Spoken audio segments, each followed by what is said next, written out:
pretty sure one of its kind in terms of all of us from different fields coming together and sharing our expertise and expert knowledge.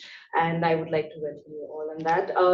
So in these 2 days, we will reflect not just on the journey ideas I've had in the last 1 year, but also of course, explore interdisciplinarity through various lectures and panel discussions by our esteemed guests and panelists. So we in next 3 days, actually, not 2 days. We will be talking about various extremely pertinent uh, debates and discussions in academia. I would want to take this opportunity to also welcome our keynote speaker today, Professor Shok Acharya, and we are really humbled to have you here delivering our keynote address today. I would like to invite Professor Dipanshu Mohan, Dean of Ideas, Office of Interdisciplinary Studies, and Professor at Jindal School of Liberal Arts and Humanities, to inaugurate this event. So, welcome everyone, and we'll try to keep it as sort of semi-formal and more sort of interactive as possible as the day progresses. I do want to take a quick moment to reflect on what made us think about Swaroop, or have an annual sort of a reflective space. One of the reasons all of us got together at different stages over the last year was to be involved in creating what we would consider as different research initiatives within this office. I'll briefly talk a little bit about what the first year sort of vision, goal setting map was for us, and then what's that we're looking forward to do as we progress. A lot's been done over the last year, I believe, with almost roughly seven research constellations created as clusters within the office. We have now over north of 30 faculty members from all over different schools. I would say probably in terms of representation, School of Public Health, Art and Architecture. No, not journalism did have a few fellows. There are a couple of schools, language and literature, where we have not had active fellows within the office per se, but they've been involved in a lot of work that Ideas in general has done in collaboration with different researchers on campus, which is to say, initially this office was created under the sort of collective vision of the Vice Chancellor's idea of having a space at the university which allows faculty members to come together, converge in terms of finding synergy on common research questions, but without being too overtly identified within their own disciplinary spaces, and really sort of address some of the contemporary social, economic, political issues while finding a space as an institutional platform to come together. That was initially all that we had in mind. It was then probably, I would say, the meeting around this happened in London, December 2023, which was just maybe a casual meetup of sorts, and then it led to a lot of new sort of ideas being brainstormed. And I said, I'll need a couple of weeks to think through what an institute like this may look like. So we created like a sort of a framework of what ideas would be.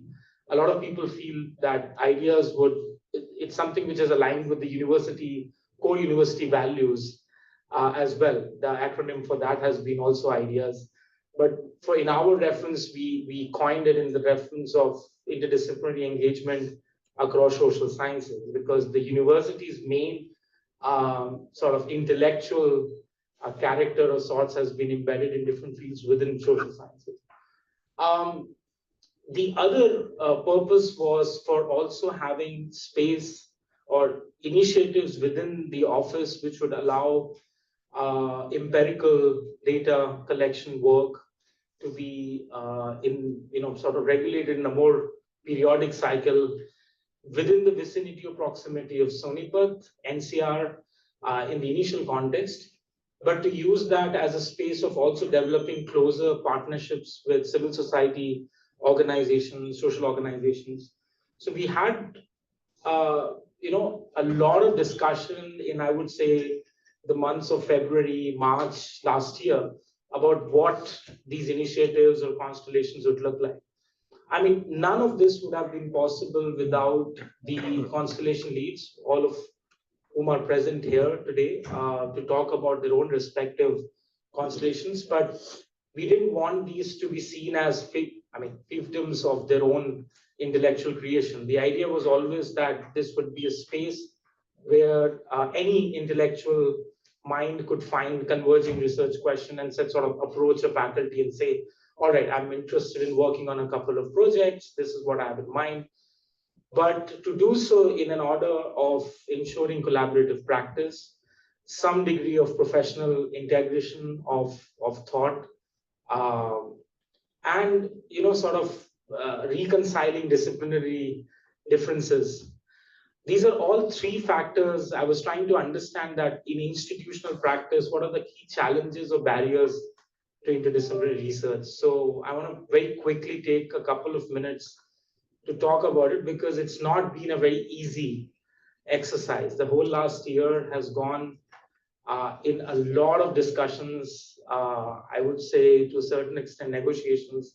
Because the Vice Chancellor was very clear in the beginning that we don't have any institutional resource that would be committed in creation of this. In fact, I precisely asked that we would not need full-time hires to the office the initial first year, because the purpose was really to see what can happen within the university campus. There are around 1,500 faculty members.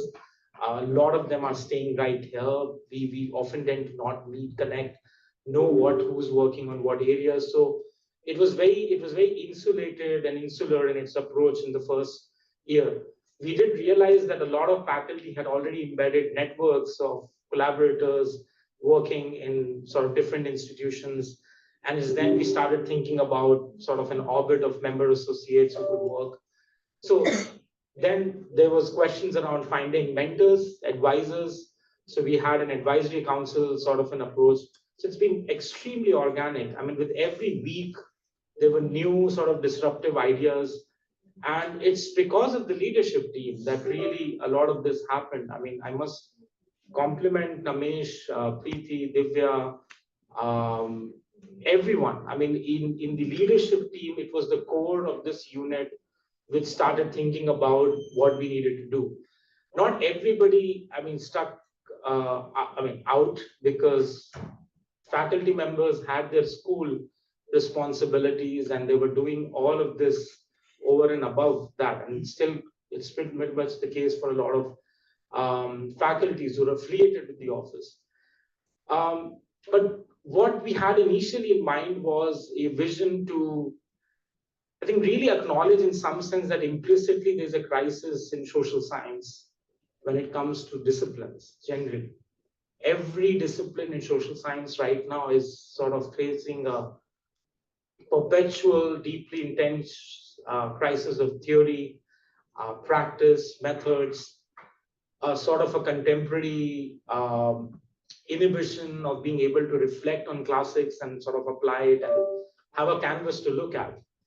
And it's not as if we don't know about this. We pretty much know, but we don't find the time or the space or the network of people to really find and work on that.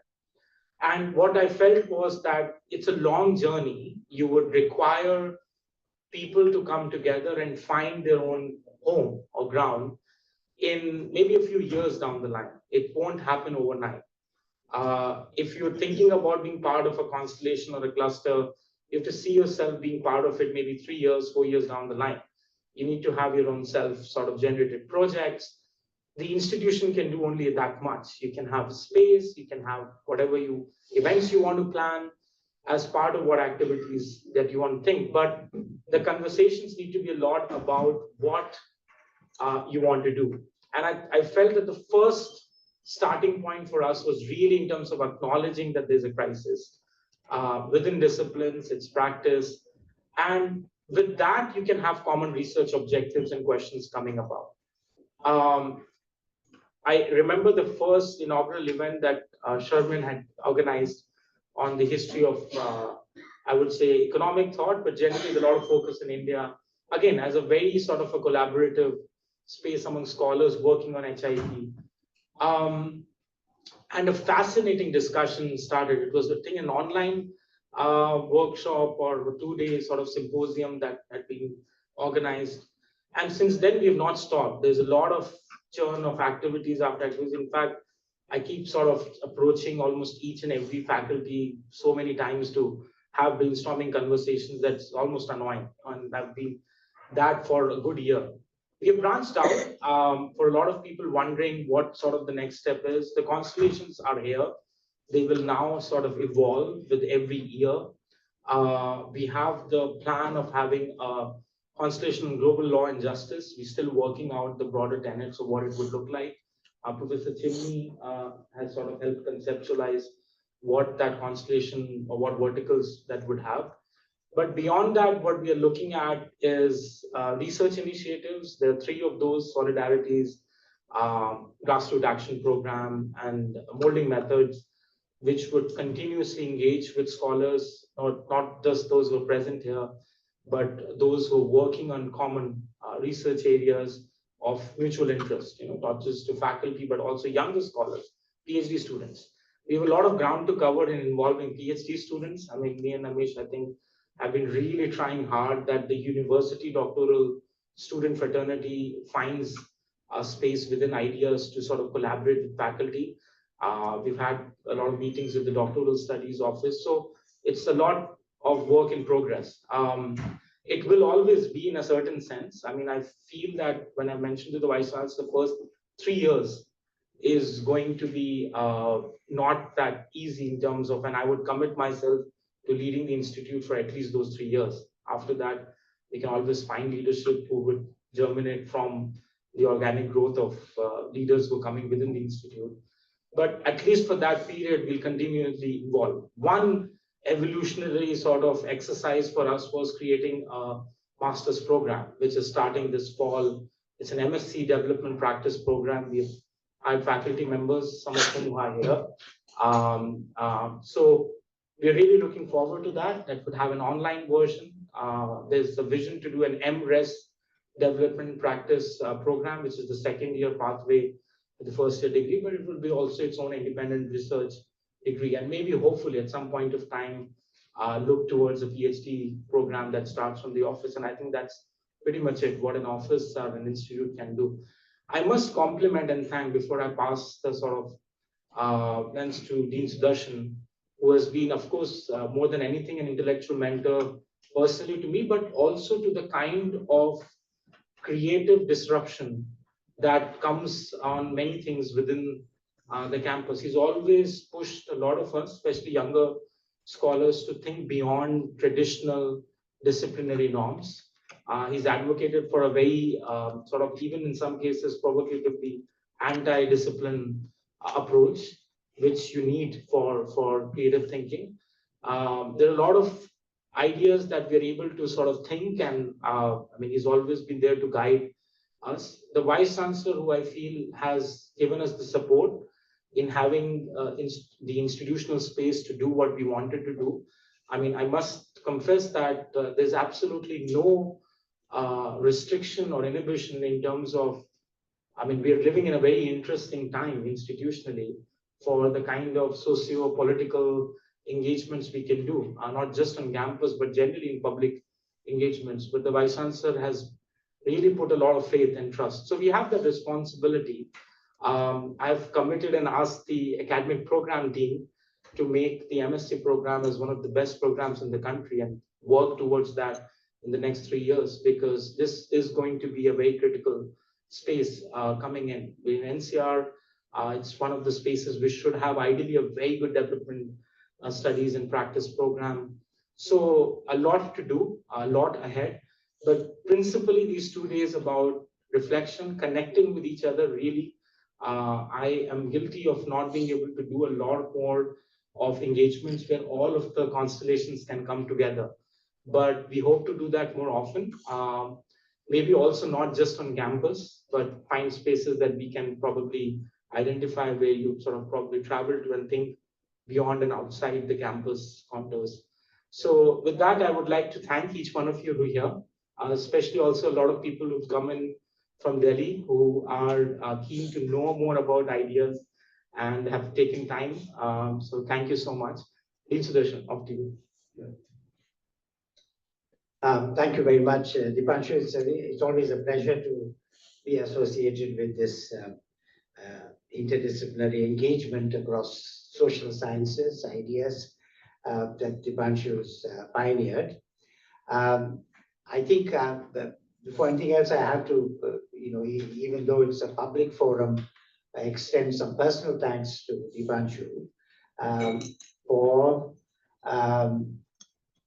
taking my son as an intern in one of his projects. And so we were discussing what is it that he's learning. I mean, he was taking a gap year, and Dipanshu sent him off with a photographer, Jignesh, for the storybook project that he had under the auspices of the Center for New Economic Studies. Yeah. So, and this lad went off to Wazirpur and various locations where they are making, contraptions, steel, whatever, and listening to people there. And Jignesh is taking photographs, and he had to write it up. And I had to help him because he's half Indonesian and his Hindi is not very good, and these people were speaking in a highly accented language. And so therefore I spent time with him deciphering the recordings. And so we were trying to figure out what is it that is it sociology, is it economics, is it what? And then I tried to tell him, well, you're engaged in something that is not any of these subjects. If anything, it's a kind of a transdisciplinary learning, because you're actually learning from what the people in these slum dwellings are telling you about their lives. And they are narrating their problems, they are talking about their survival and coping strategies, and you're trying to record that. So it's really knowledge that's transdisciplinary. It's not something that you can get in a university or a school. You've got to do this. But I also said to him that, my neighbor here is Professor Shiv Vishwanathan, and Shiv is given credit for coining a phrase which he calls cognitive justice. By that, Shiv means, people may argue whether there should be anything cognitive about it, it's epistemology. But what Shiv means is that you must value knowledge from multiple sources. That the women farming in Jagdishpur village have knowledge, and you must respect that knowledge just as much you might think that the professor pontificating from in a classroom is transmitting knowledge, and that therefore you shouldn't think the one is superior and the one is inferior. So the idea is that there's a kind of, you respect knowledge no matter from what source it comes from, no matter from whom it comes from.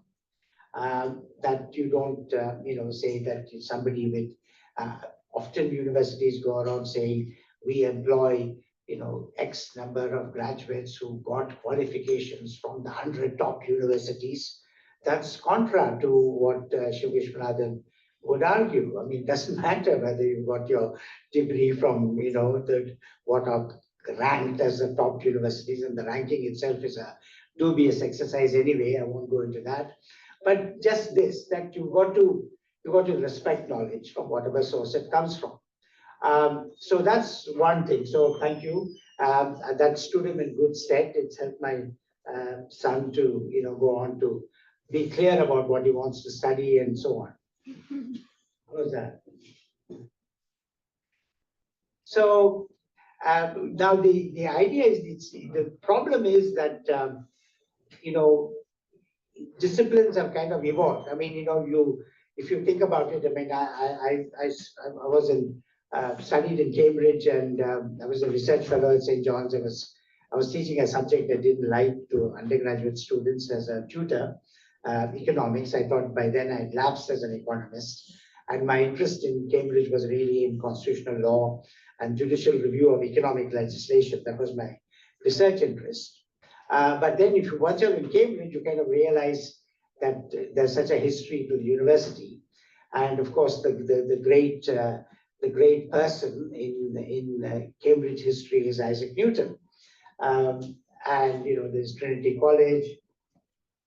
When Amartya Sen was the master there, he showed me the chair on which Isaac Newton sat, and Newton got what's called the Lucasian chair in mathematics and so forth. But if you look at what was Isaac Newton, which discipline would you classify him under, right? That's the point. That it is broadly described as natural philosophy. It was mathematics, it was physics, it was theology. It took a lot of interest in trying to understand the four gospels and the variations among them, and trying to read between the lines and figure out, what is the spiritual message of this or that. So he was intense in that way, and you couldn't classify him, and many people were like that. I mean, if you took even Adam Smith, you call him a philosopher. Theory of moral sentiments is about that, but there's politics, there's economics, of course. So we move from a situation where in the early centers of learning, you might it's now fashionable to say Nalanda, Takshashila, Vikramashila, and so on. Again, if you look at what might have been studied there, you couldn't really classify it in terms of the disciplines that we now have. It was more a more rounded understanding, and one of the important features of that was an inclusion of spirituality. So the biblical saying is that man does not live by bread alone, but that it means there's something else. Now, if you take any of the conventional social sciences, they leave it out completely. There's no discussion about that element of human beings trying to say, who are we? Why are we here? What is our purpose in life? Those sorts of questions are kind of dismissed as, you go and enroll yourself with some guru and try to find that out. But in our universities, there's no space for that, right? But it's a very important part of, so if the social sciences are about how human beings relate to one another, and how do they relate to the external world, how do they relate to the planet and the earth and so on, I think this element is important. So it's not surprising that Isaac Newton took such a serious interest in that, because it's a quest for trying to find out meaning and purpose in his life, apart from doing all the kinds of things that he did. The treatises on mathematics and the invention of calculus and so forth, and of course physics. So I'm trying to say that once you got into a stage where universities began to divide themselves into disciplines, the motive for that in a way is something where there's a kind of a monopolizing instinct in this business, right? So I am a specialist in this, or I'm an expert in this, and it begins with lawyers who think that and they develop a language which of course is unintelligible to anybody who is not a lawyer, which is kind of legalese. And then you have to say, and then the laws in the different countries are written in that kind of language, not in any plain language. And therefore then, you have to resolve any issue, you have to necessarily turn to the lawyer, because only the lawyer knows that. And so we've got this tendency to so on the one hand, there's a kind of understanding that, you need to learn something in depth, which means you stay with it and you kind of drill deep and try to understand. So the quest for depth and therefore focusing on the one thing is understandable, but to kind of create disciplines around it, And to say how the big example of this kind of a tendency is in medicine. Any one of us would know you have a sore throat. The ENT guy says, "Oh, I'll check you out." And then he says, "Well, I'm done with your throat. It seems all right. Now go to a chest specialist.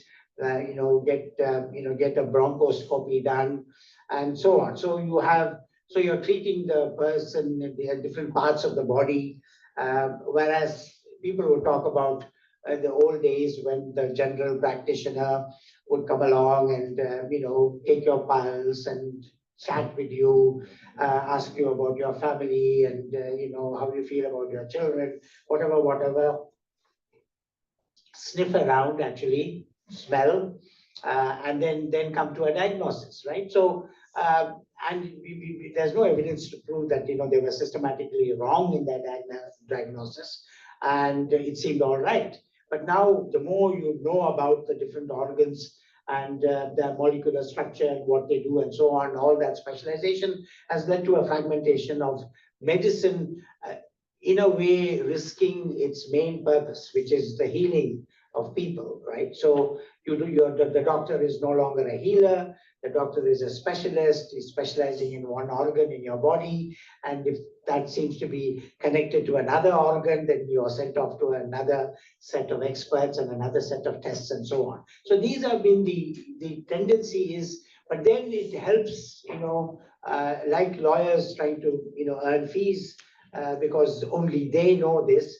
You got into a situation where the fragmentation of medicine into different disciplines within the field of medicine, the subdisciplines, increases the earning potential of everybody in the trade union, so to speak, of doctors and the medical professions, right?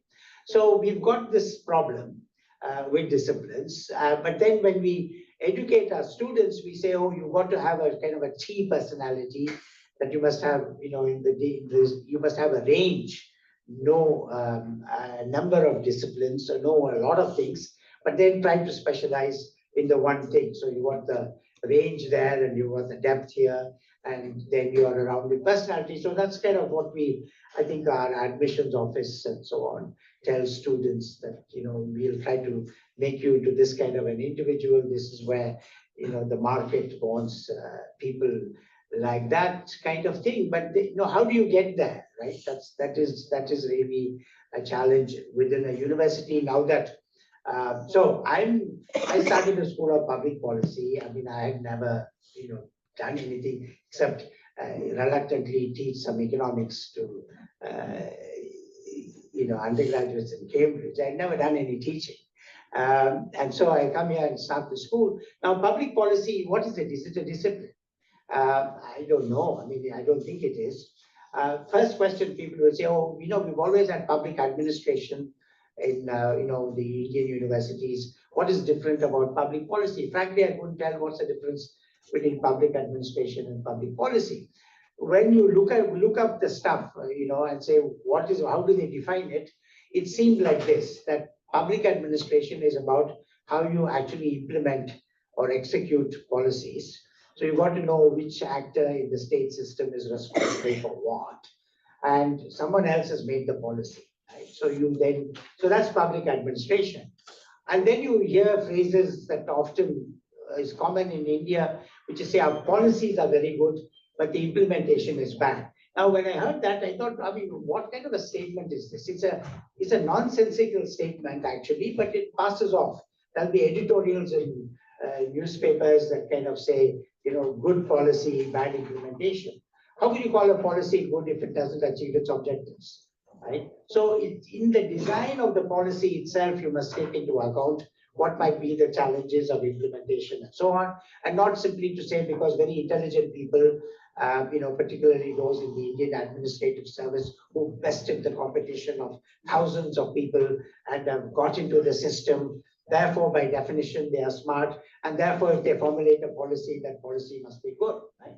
So this is another. So public policy in that. So that's why I daily feel the challenge of how do you bring in multiple disciplines. So one of the starkest things if you see the consequences of influential disciplines influencing policymakers,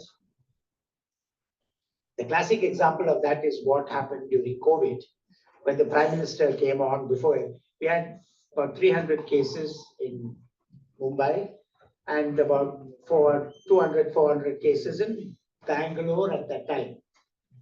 That's it, and nothing else. And the Prime Minister goes and speaks to the country and says, I'm shutting down the country. We are going to take a bold step. You people have to stay at home and minimize interpersonal, interhuman contact, because that's what causes the spread of the virus. Now, if you were listening only to epidemiologists and doctors, they would say this, that you want to minimize damage from quarantine yourself until you recover, don't mix with other people, and so on, right? So that's the advice, and you act on that advice. So the one discipline, right? Or medicine and epidemiology. You forget history. Now, what would history, if you had any sense of history, you'd say this is not the first time that something like this has happened. There's a plague in Bombay, right? What did the administration do at that time? They laid on additional buses and trains and said, decongest the city, go away. If you have some distant relative in some part of Maharashtra, there's an additional train put, leave the city, go, right? What did we do? We shut down the transport. No sense of history. How did the plague get tackled? Forgotten. Then, if you knew anything about demography, you would know that, you say, stay at home. Now, you first have to know how much of the population have a home where they are staying, right? Then you would know how many migrant workers there are in this country, where are they living and where are they working. They're working on factory sites, they're working on construction sites. You stop the construction, you stop the factory, they have nothing to do. And what are they to do? You learn a little bit from psychology. When human beings are faced with some danger that they may fall sick, they may die, who do they want to be with? They want to be with their family. It's very elementary. But you see, if you make public policy without factoring in insights from a number of disciplines, you will get the disaster that we experienced in this country. So that's why this interdisciplinary learning is important, in the sense that it's not easy. It's not about having around the table, you speak from the point of view of history, tell me a story, and you speak from the point of view of sociology, and you speak psychology. That you need to get crucial insights from multiple disciplines and have a bearing on an issue that you're tackling, right? That's what it is. Now, that's not easy to get because we are all trained in our particular disciplines and we're comfortable with the language of that discipline and so on. And then, when somebody else is speaking using a different language, coming from a different discipline, we have a tendency to shut off. Unfortunately, in our civil service, that's been my experience in the long years I've been in the UN, the bureaucracy, the senior civil servants of India, when in an international meeting, there is somebody from China and South Korea or Vietnam or Cambodia struggling to speak in English. They're fumbling because the conference language is English and they're not very good at it and they're trying to find the right words and so on. All our gentlemen and ladies from the Indian civil service will switch off. दो sentence नहीं बोल सकते हैं अंग्रेजी में. This attitude. See, so the ability to listen to someone speaking in a different way, using terms that you're not familiar with, but to pause to listen is so interdisciplinarity is a challenge. So if you look at the work that Dipanshu and his team have initiated, it's extraordinary because you brought people from different disciplines and you're engaged in a common project. So I'm saying that unless you do that, unless you actually engage in some common project, you are not likely to get insights from disciplines. Each discipline has an insight, right? I mean, if I ask an economics student, what are the key insights in economics? Okay, well, somebody would say the theory of comparative advantage. Now, once it is stated, it's obvious. But until David Ricardo explicated, it wasn't obvious, right? But once he said it, of course, it's obvious. or the idea of the margin, right? Once you spell it out, it's obvious. But until it gets spelled out, it's not obvious. So this is what I mean when there is an insight in disciplines.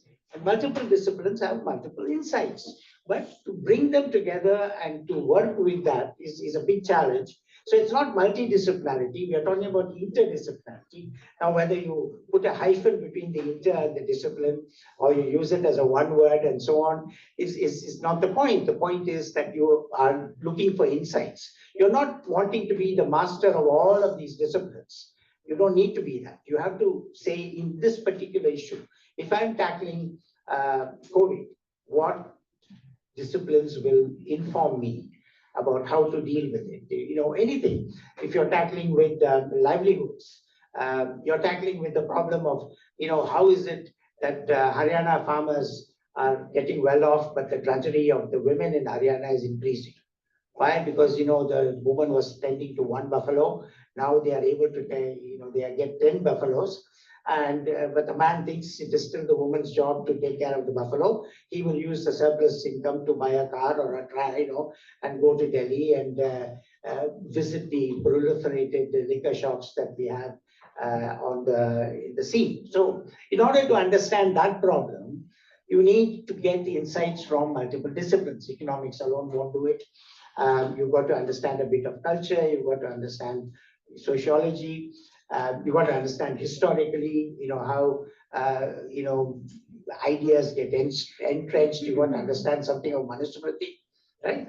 So this is where we have to, as a university, we need to, you know, tackle issues.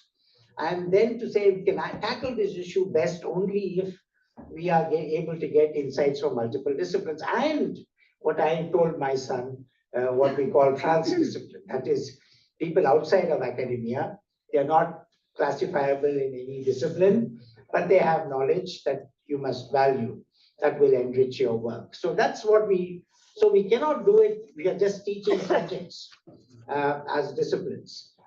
We can only do it when faculty get together and involve the students in addressing what you might call real world problems, for the simple reason that human beings are not the economic man or the political person. It's all mixed up. And therefore, if you want, you know, another term that comes into currency is holistic. If you want a more holistic understanding of the world and how we relate to it, we cannot do without interdisciplinary learning. Thank you. Professor, for a pertinent discussion on the need of interdisciplinarity in universities today. Now, I would like to invite Professor Ashok Acharya for the keynote. Just before we start, a short bio on Professor Acharya. Professor Acharya is currently a professor at Department of Political Science, University of Delhi. His extensive research profile includes various publications and research on affirmative action for disadvantaged in India, classical conception of citizenship, affirmative action policy, equality, liberalism, among many others. Professor Acharya has also been honored as Henry Hart Rice Visiting Professor in Global Justice and South Asian Studies, Macmillan Center at Yale University, amongst others. Your current research interests and specialization include, but are not limited to, political theory, contemporary and comparative, political thought, Western and Indian, ethics and governments, Indian politics and institutions, etc. Today, you will be addressing the topic on democracy, identity, politics, and development. So over to you, Professor.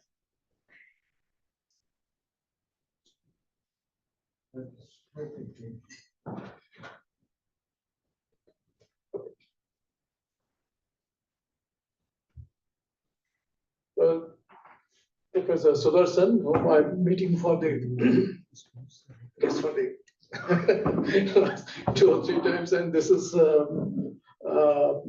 very very happy to be here, and Professor Mohan for the invitation, and Professor Balveer Arora. It's always a pleasure to see you.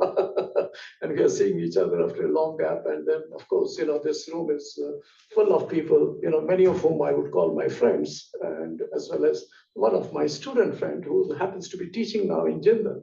And you might wonder who, but she will give you the introduction later on. That's Archana Rath.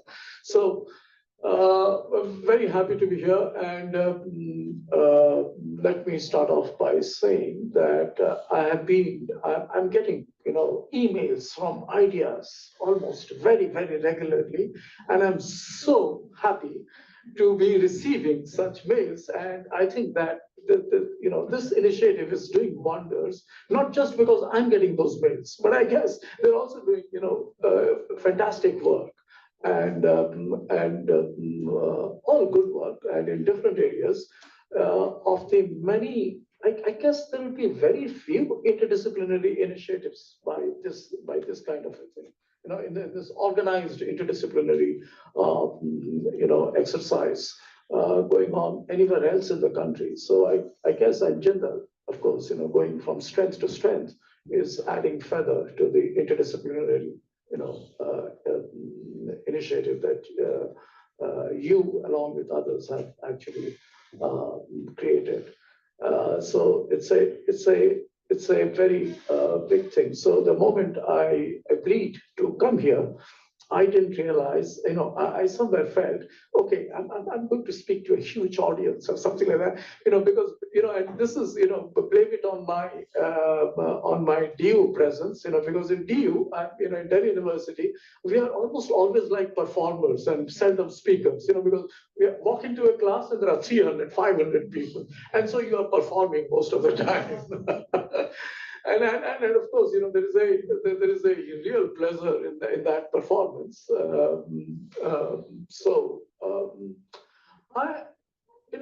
It's almost all of us as academics have somewhere engaged with this whole question of interdisciplinarity at some point in our lives, and we all have. We all have wondered about some of the central social, political, philosophical concepts, and we have also related them to our work.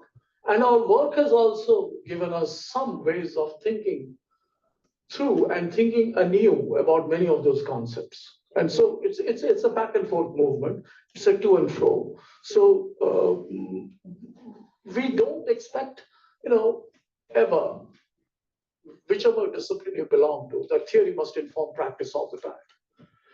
We try to reverse the case, as it were, in trying to think at times that even practices can make us think and can make us, probably re-engage with theory in a different way.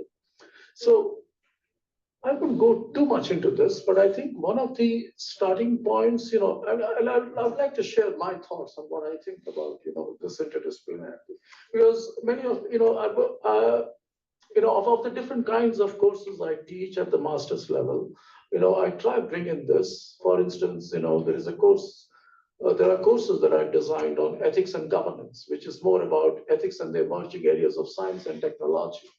And that is something that the students love it, and chiefly because they go beyond the discipline of political science, both in terms of ethical analysis of particular dilemmas, and then getting into other areas of governance issues in emerging areas of science and technology, like artificial intelligence, bioethics, media ethics, including even professional ethics, which is seldom talked about in our country.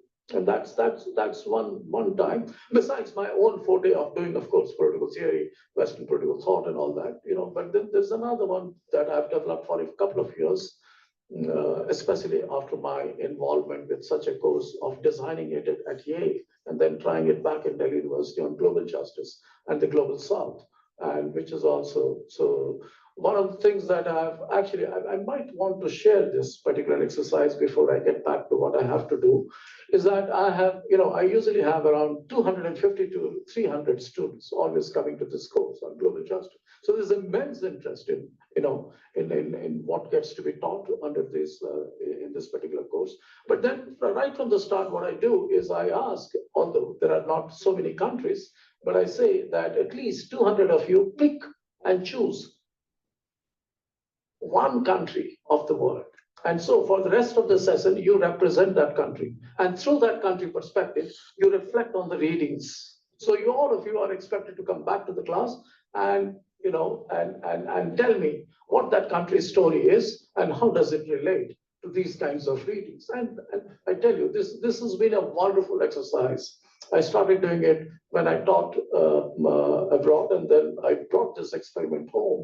And it's been a wonderful exercise of making the students think through some of those particular examples of their policies, of their, of their sociology, of their history, and in what ways do they inflect on, some of this, inflect and of course, reflect on some of our core concerns that relate to transnational issues and global justice themes.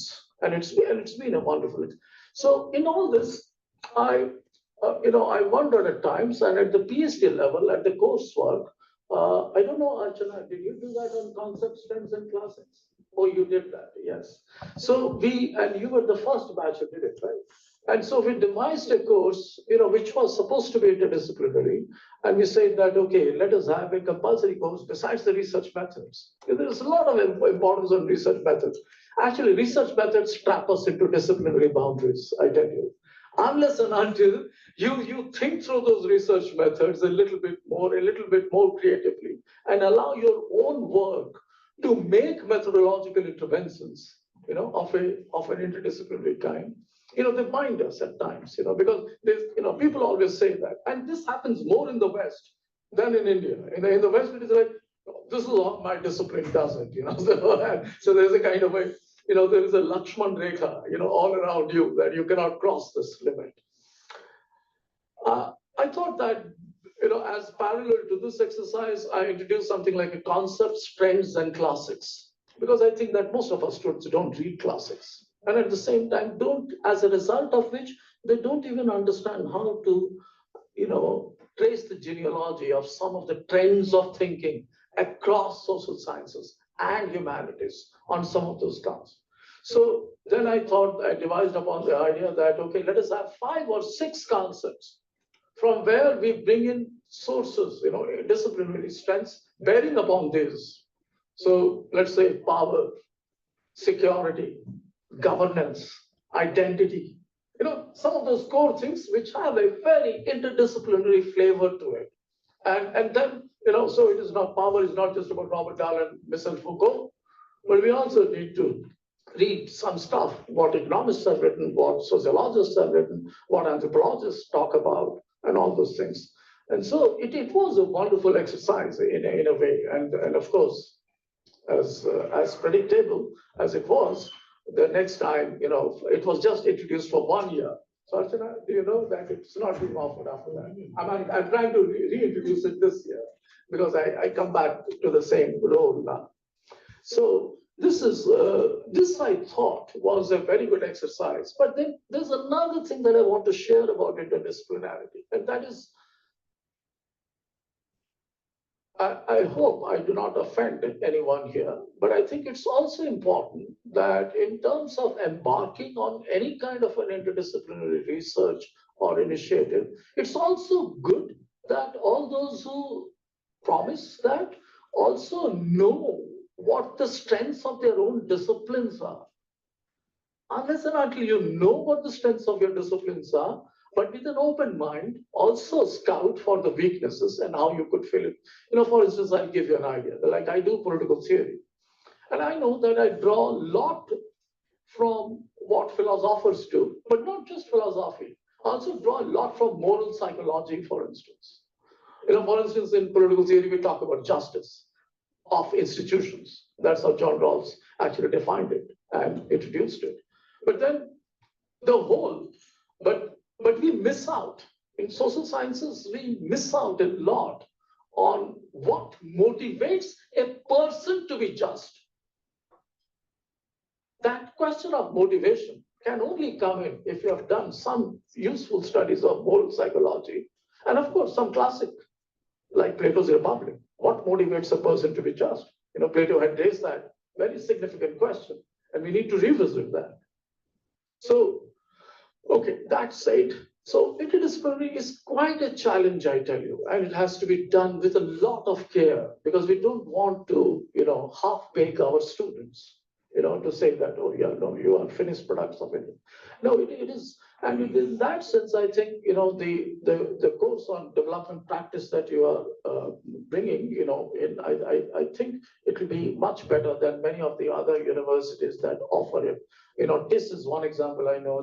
There's a university in Bangalore, Ajim Premji University, and of course Ambedkar University in Delhi, from where I see some friends' faces here.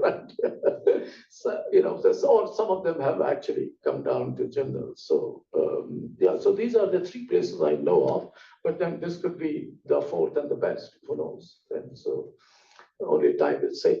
But these are, so we have quite a bit of a challenge in front of us in terms of introducing this. Uh,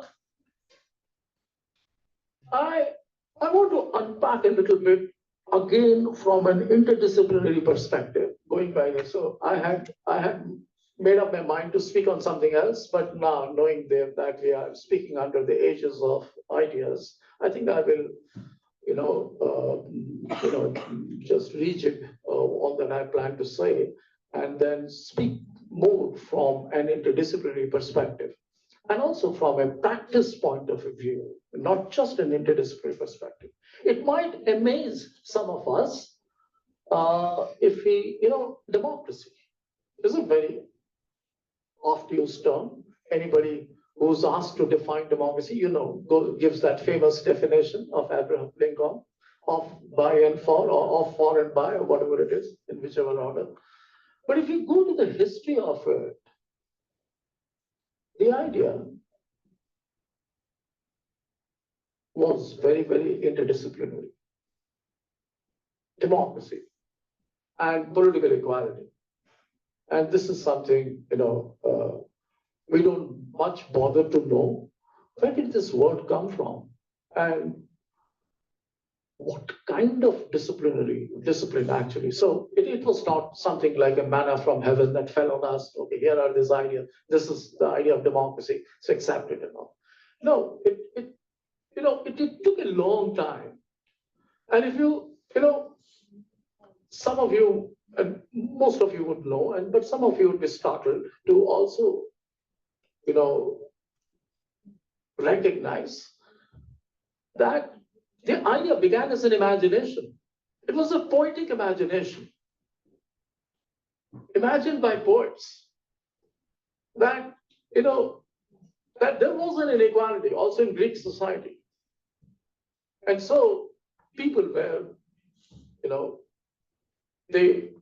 after death, they were buried and all that. And so some of the poets started writing and imagining that if not in life, what stops us from equally enjoying the same graveyard as the rich, as we, enjoying the same graveyard.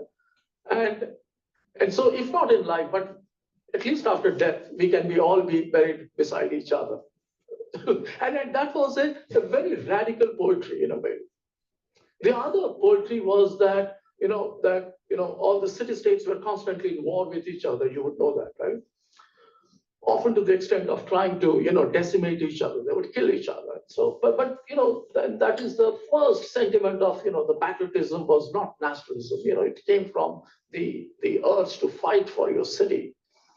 And then there were this hierarchy also in the army. So people were, so there were, as you see in that Mahabharata, people on chariots, the Maharathi, Rathi, and all that. So also in the Greek society, you also had similar, differences of class. And the foot soldiers, again, on behalf of the foot soldiers, the poets started, imagining that if we all are equally prepared to die for the city, why should there be such status rankings on the battlefield itself? And why can't we all be? Because we all are equally prepared to die for the city. And so why should there be such status rankings? And some of the first, ironically, we read Plato and Aristotle more. And we all know that they were critics of democracy.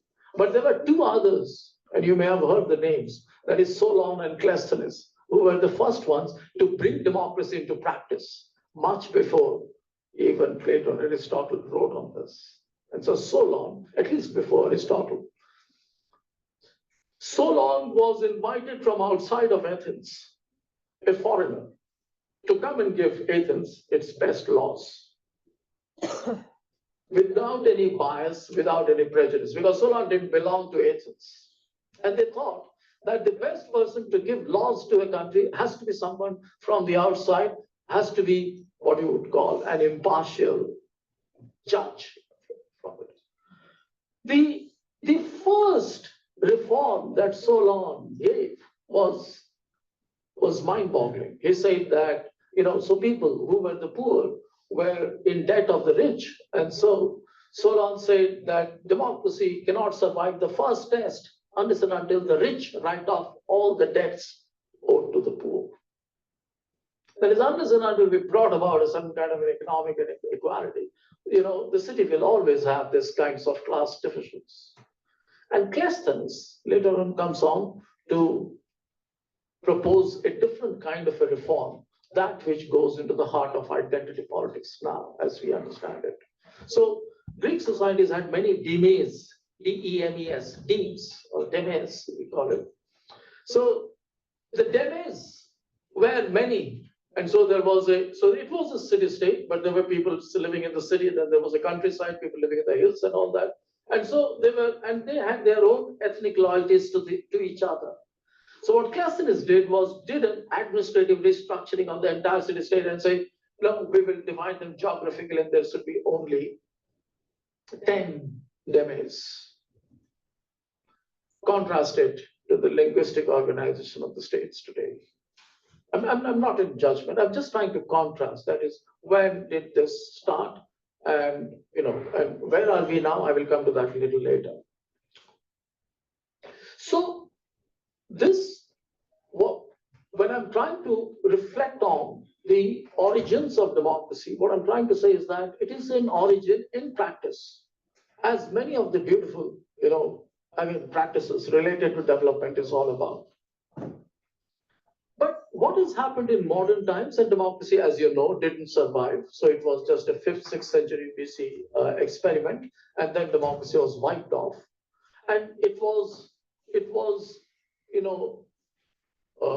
recovered after centuries, and it took many revolutions to bring this idea back.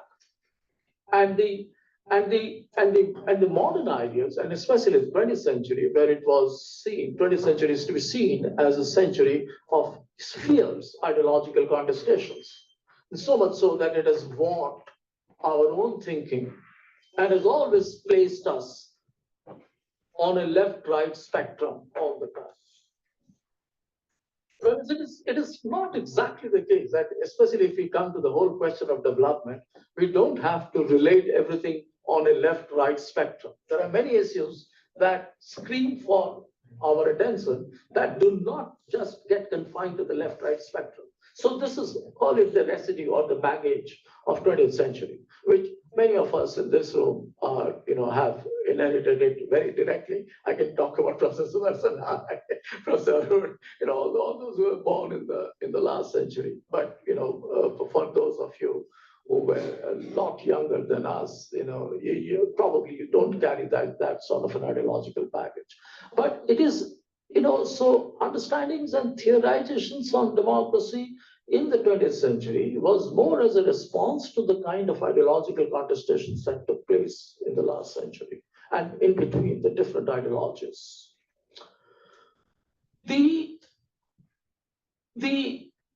The upshot of the 1990s, which was a more revolutionary decade than we can ever imagine, the 1990s was actually a big crucible of social experiments, or rather of a reminder of the limits of social experiments. Either way you could look at it. The 1990s opened up, in my view, a a chastened view about what we could expect from each other, but a very optimistic one for the 21st century, until we felt, and around the beginning of this particular century, we thought that democracies were in decline, that all the political parties were becoming weaker, and so on.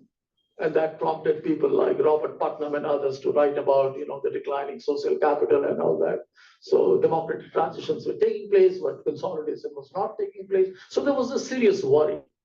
And right now, we find that the tables have changed, have turned, that the voter turnout has increased manifold, and people are going out in large numbers to vote. And we have seriously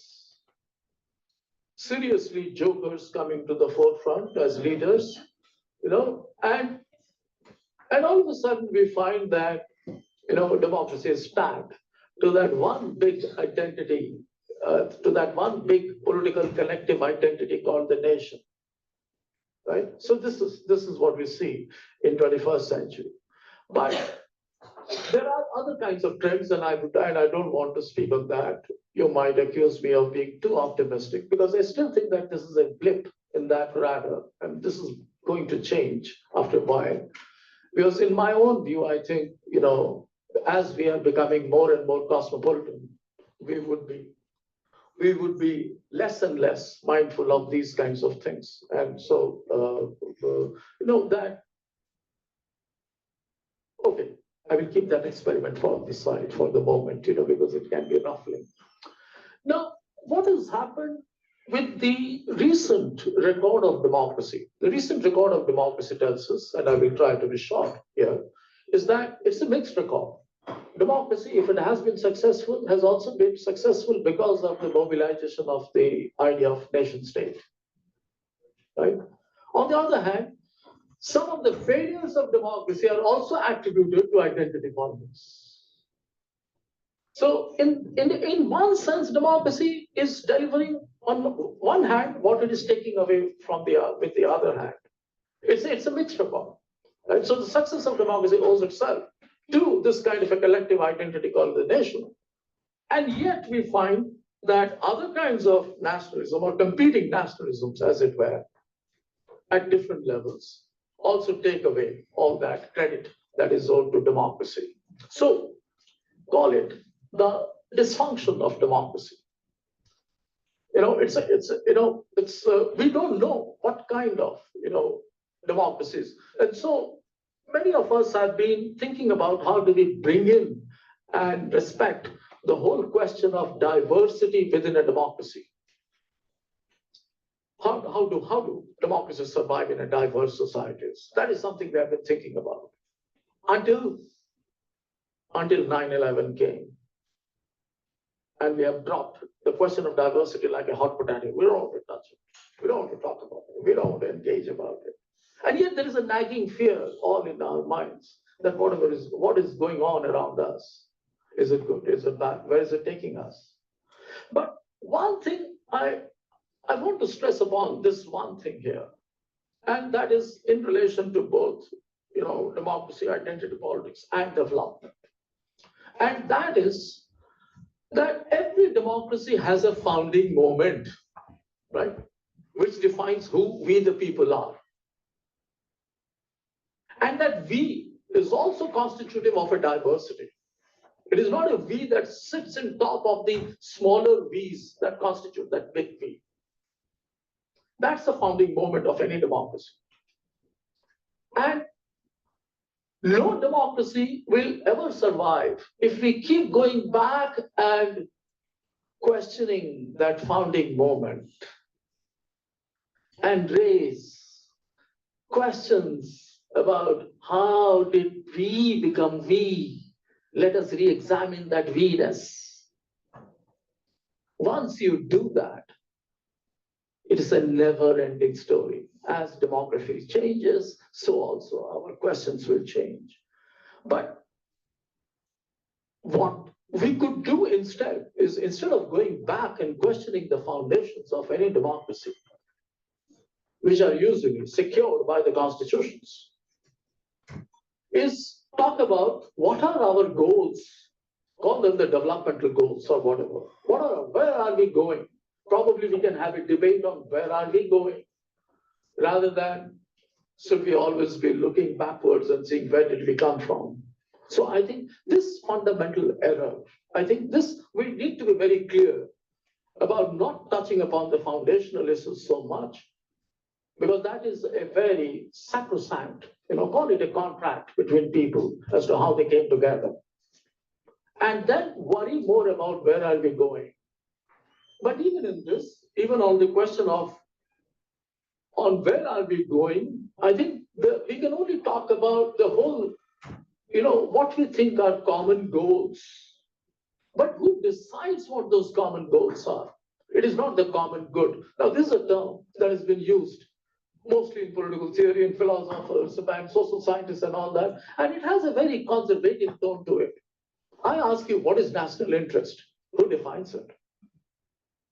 How many Americans actually talk about what Trump is even does even? I want to ask those questions. Does even I was about to ask, does even Trump read his newspapers? For instance, 15% of Americans are attentive public. The rest are general public. They don't even read newspapers. Americans don't have any sense of history, geography. Sorry, am I hurting any American here? So that, what I'm trying to say is the 15% in a superpower. How many of us do that? And what is national interest and who defines it? It is an elite construct most of the time. The whole politics of the common good is also an elite construct. People like you and me define what the common good is. And as a result of which we fall prey to the conservative, to a certain kind of a conservatism, which says, oh, the common good has to be derived from these sources so many centuries ago. And then we keep looking back. Where from? Oh, no, they're all there. We just didn't see them. I will tell you what they are. And then we have a set of problems ahead of us. I think, but then the common goals are certain things that have to be democratically and deliberatively derived at. They cannot be forced upon us. In other words, what I'm trying to say, and this is where I think I will try to close off my thoughts, is that on the one hand, what you find today is that with regard to democracy, identity politics, and development, there is an urge to follow a certain predictable path of stability, that there should be only one way of understanding democracy is to, okay, majority rule. But that is not how liberal democracies emerged. Liberal democracies are a mix of, how do you, have majority rule and still you ensure that minorities are protected by the judiciary and so on. And so that's what that balance is what matters. And so what you have now is that whole stress on majoritarianism and defining that democracy just has to go this way, if it has to remain stable, riding roughshod over all forms of identity politics and all that. What I propose instead is that stability cannot be our guiding factor. What we have to understand, and especially under this kind of an initiative, which takes pride in interdisciplinarity, is to suggest that as there are diverse ways of thinking about democracy, there are also diverse identity politics that also contribute to our understandings of democracy. And there are diverse ways of also practicing development. We cannot have one way, one momentum, one leader leading us all the time. Right? Democracy is not about consensus. It is about dissensus, eternal dissensus. And in spite of all that dissensus and disagreements, we still unite to play by the rule book. So there is a rule book called the Constitution, and we play by that fairly.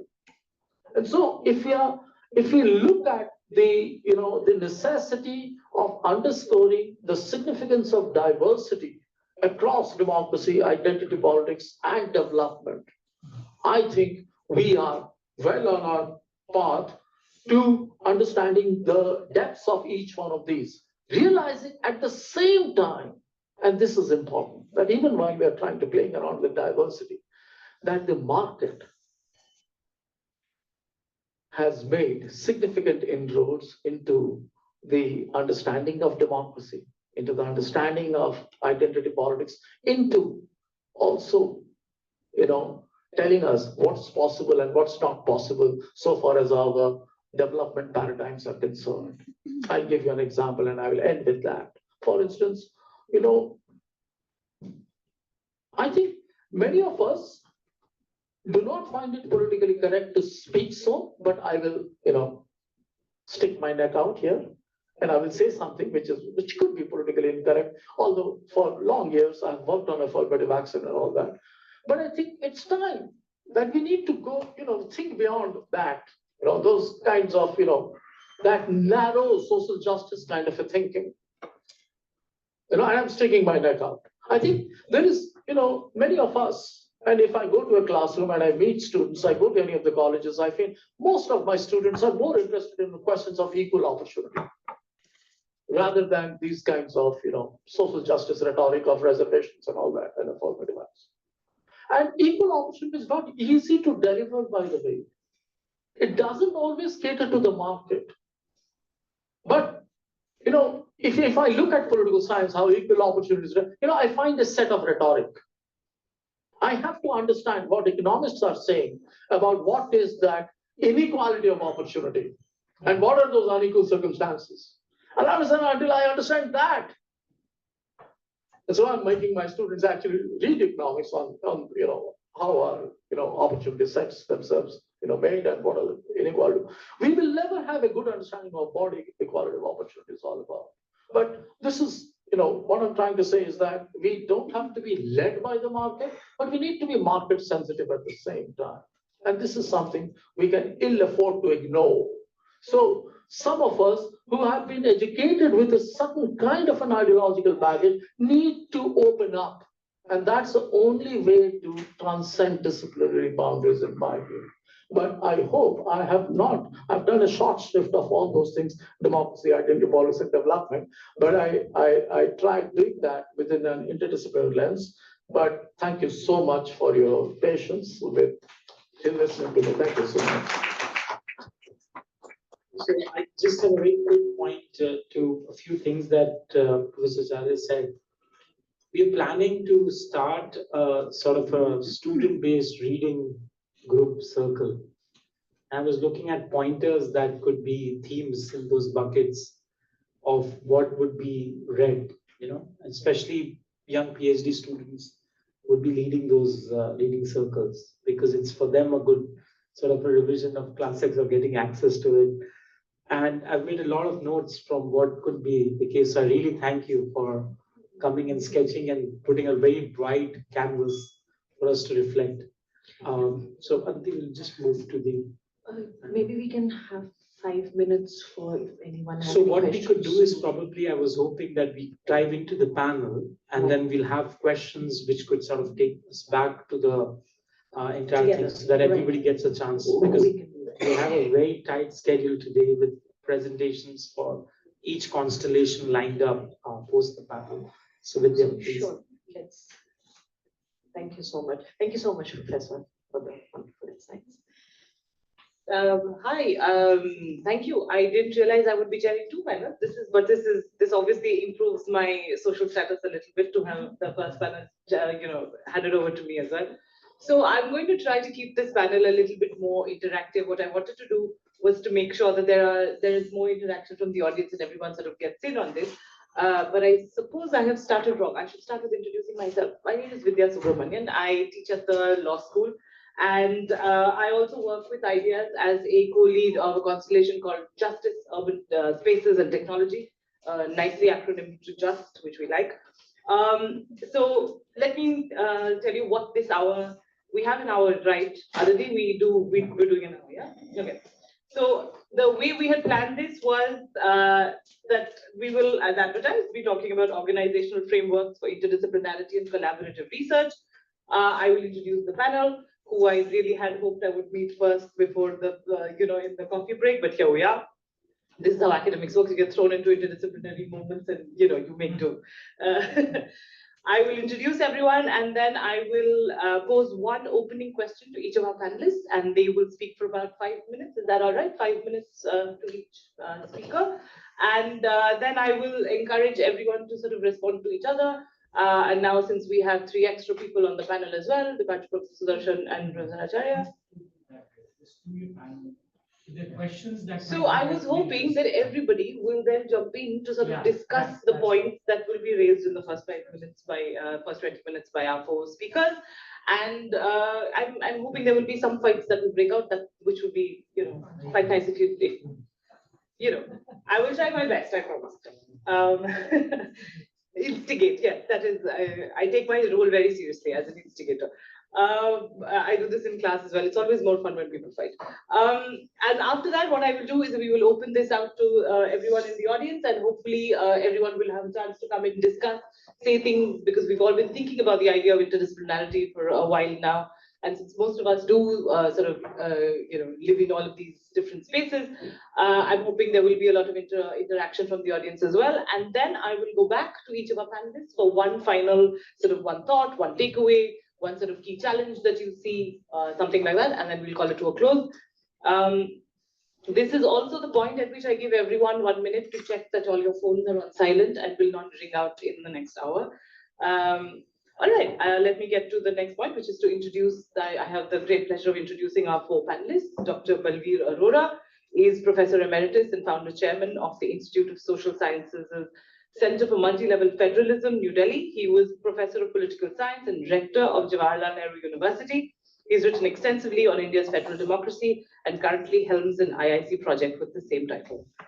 Dr. Mukta Naik is policy researcher and practitioner with expertise in urban informality, affordable housing, migration, poverty and livelihoods. She is currently lead of policy at the Center for Sustainable Urban Livelihoods, National Institute of Urban Affairs. Dr. Shamindra Nath Roy works as lead in research, data and impact team in WRI India. He works and has published on rural-urban transformations, urban local governance, internal migration in India, labor and employment issues, and social spatial inequalities in basic services in Delhi. I have to open another device because different technology works like that. Dr. Shabana Mitra is currently senior fellow at ICRIER, which is ICRIER, and is on leave from the Shiv Nadar University, where she's an associate professor at the Department of Economics, School of Humanities and Social Sciences. She also serves as the assistant dean of academics at Shiv Nadar University, and her main research interest lies in understanding inequality in access to resources based on aspects including gender, class, caste, and networks. Thank you so much for being here, all 4 of you. Let me start with Dr. Arora. I also want to say here that I'm very excited about how much JNU connect there is in this panel. That makes me especially happy. Professor Arora, let me start by provoking you to put your thoughts out on what structural or institutional challenges have you seen in fostering interdisciplinary research and what solutions have worked? Thank you, Vidya. And let me first begin by saying that I'm here partly out of curiosity and partly out to talk about what little I might know on the subject that you have for this panel. The curiosity is that so the ideas is 1 year old, and like Ashok Acharya, I've also been getting regular emails and have been very impressed by the extent to which they have managed to put together and make some sense of the world we live in the past year. And so it's I come here, and of course, to meet old friends like Sudarshan and Dipanshu is not here. The other reason that I venture to talk about this subject is that I have had some limited experience in trying to work with breaking down boundaries, disciplinary boundaries, and trying to see that they don't become fences to stop people from coming in or from us to go out. And I will talk to you about, in this 5 minutes that you've given me, about 3 experiments. The first experiment was the Jawaharlal Nehru University. The Jawaharlal Nehru University was founded, took its name from the author of The Discovery of India, which is par excellence interdisciplinary in its vision and approach, and was founded around the idea of clusters, at least the School of Social Sciences, because we began with that, uh, oriented towards problem solving, identifying issues that were important, and then seeing who could work around it. So we had a center for the study of regional development. We had a center for the study of social system. We had a center for the study of economic and planning. And the initial experiment was to put in each of these centers people from different disciplines. So my own center, when I was there, almost from the beginning in 73, initially called Center for the Study of Political Development. Those of you who remember the previous decade, the 60s, was dominated by this literature coming out from Princeton, the series on political development. And no doubt the founders were influenced by it, but very soon, with the Vietnam War and with the awakening of the late 60s and the early 70s, we shed that label and became a center for political studies. But we had an economist, Krishna Bharadwaj, and we had a sociologist, Imtiaz Ahmed, in the center. That was the experiment. Now, I can't say that it worked wonderfully, in the sense that what we have to grapple with is the desire to be amongst one's peers, to be among people who think like you and who stimulate you. And that, for that, it seems that the disciplinary group is the core group. Economists prefer to be with other economists. Sociologists prefer to be with other sociologists. So I am not sure whether this experiment of planting, as it were, people from different disciplines in a center which is dominated by one discipline works. The second thing is that we had to think of the students. They go out into a world where if you give them a political science degree, there are certain expectations, what they will be called upon to teach, what they'll be questioned on. And so the bulk of the courses had to be core courses in one discipline to meet the demands of the market. I think we can't get away from that. We would be doing a disservice to the students if we didn't. They would afterwards blame us for not having given them a marketable degree. Let's face it, these are practical considerations.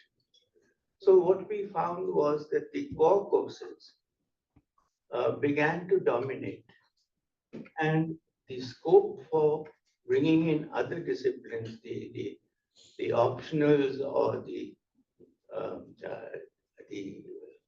what's the other word that's used?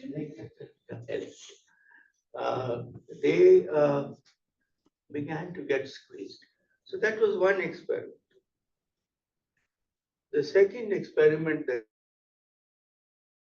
started after I finished my career at JNU, which was in 2010,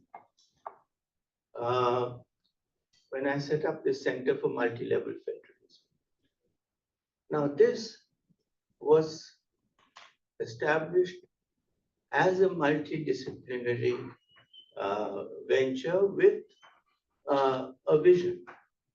A vision we wanted to pull together all those who were shared this vision that India was and should be, because it isn't in every way a multi-level federal country. And so you find, if you visit the website of the Institute of Social Sciences, you find that the people who are involved in this center, we are about 50 of us, are all from different disciplines and have this thing in common, an interest. So one way of putting together a transdisciplinary or a multidisciplinary group is a shared interest, a shared common interest. The third experiment that I have been involved in, and that's in the last 2 years, and we had Dipanshu visit us as part of that, the IIC project on federal democracy. Now, that's in its second year, and we have roughly 100 scholars who have in one way or the other joined us or participated in it. And that again is multidisciplinary, which is focused on I would say a particular idea of what the Indian Constitution and the Indian political system represents. It's federal and it's democratic. It works again because of the common understanding of what we are looking at. I'd like to end with just 2 remarks. One is that since Jindal has a very active law school, the question of integrating and interacting with the juridical sciences and as far as social scientists are concerned.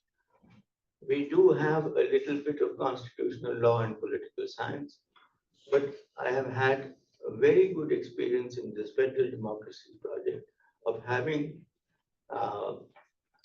practicing lawyers who argue cases, PILs, writ petitions on issues of constitutional law, being with us and sharing and thinking about what exactly we can profitably learn from each other. The second thing is, and this is addressed, partly inspired by what Ashokacharya was talking about, is the values that are implicit in democracy. And we have been looking at one of the values that is in the preamble, which is not much talked about. You have laws on equality. You have talked about 2 different facets of that. You have laws on liberty, your freedoms and your rights. There are no laws on fraternity. There are no laws on fraternity. It's difficult to implement fraternity, and it is difficult to conceptualize it. And this is one of the big segments of this federal democracy project that we are looking at, is how does fraternity translate in practical terms in a living democracy. You have notions that are close to it. You have notions of solidarity, you have notions of brotherhood, you have notions of communal harmony. is secularism a part of fraternity? And these are questions that we are asking ourselves. And this is something that increasingly, when judges begin to give justifications for their judgments,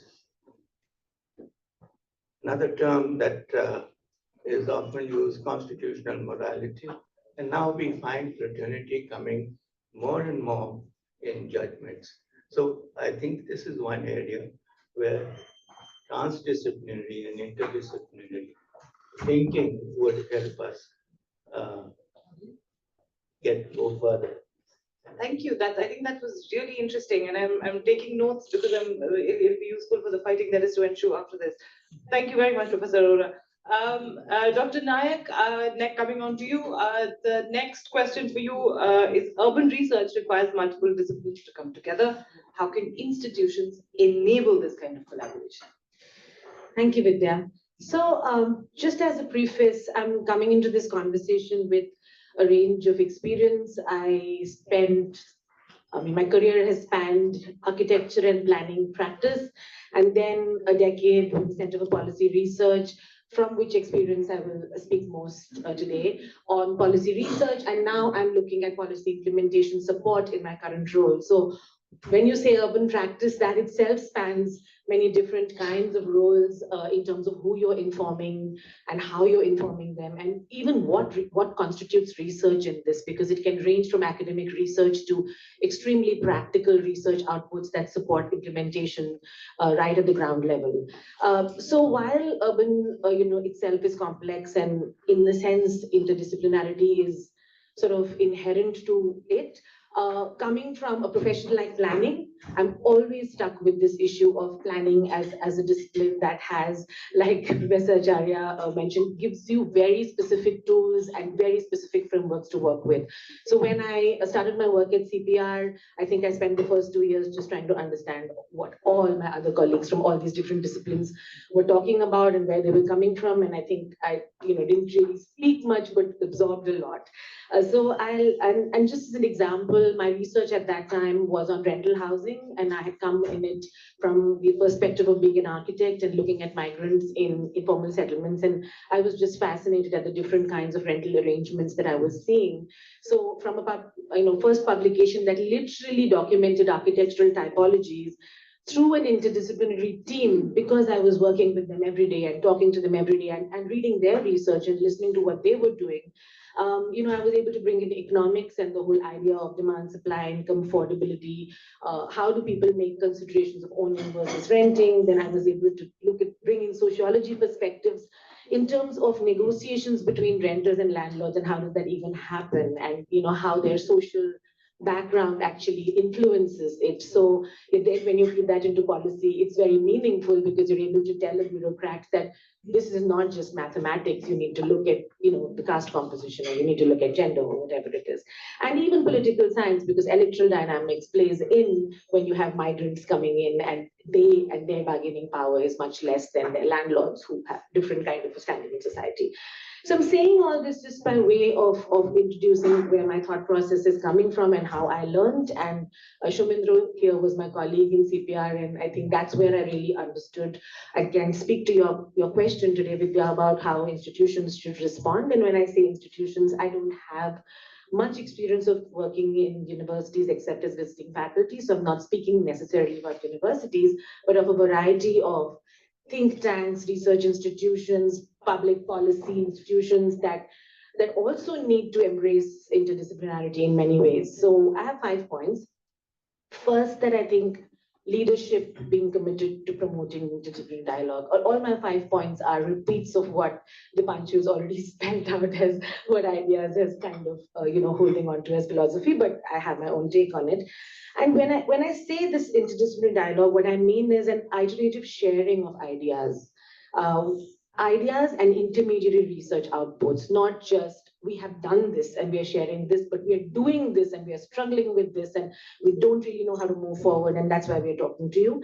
And in this, I think reward projects that consistently engage with this kind of process, because you can obviously have excellent outputs, research coming out from non-interdisciplinary projects, but how do you really push people to think interdisciplinary? Second is promote a culture of constructive criticism, and this is really hard. But here, I think it's about modeling respectful behavior, respectful engagement between students and teachers, but also between peers, whether it's student or professor. And that's really the climate that we had that allowed us to do it, because we had leadership that was able to take pushback and criticism for their ideas, not for their leadership, but they are not. So that the distinction between your role as an administrator and your role as an academician or a thinker, to keep that very alive. The third is, this is my favorite, make room for curiosity.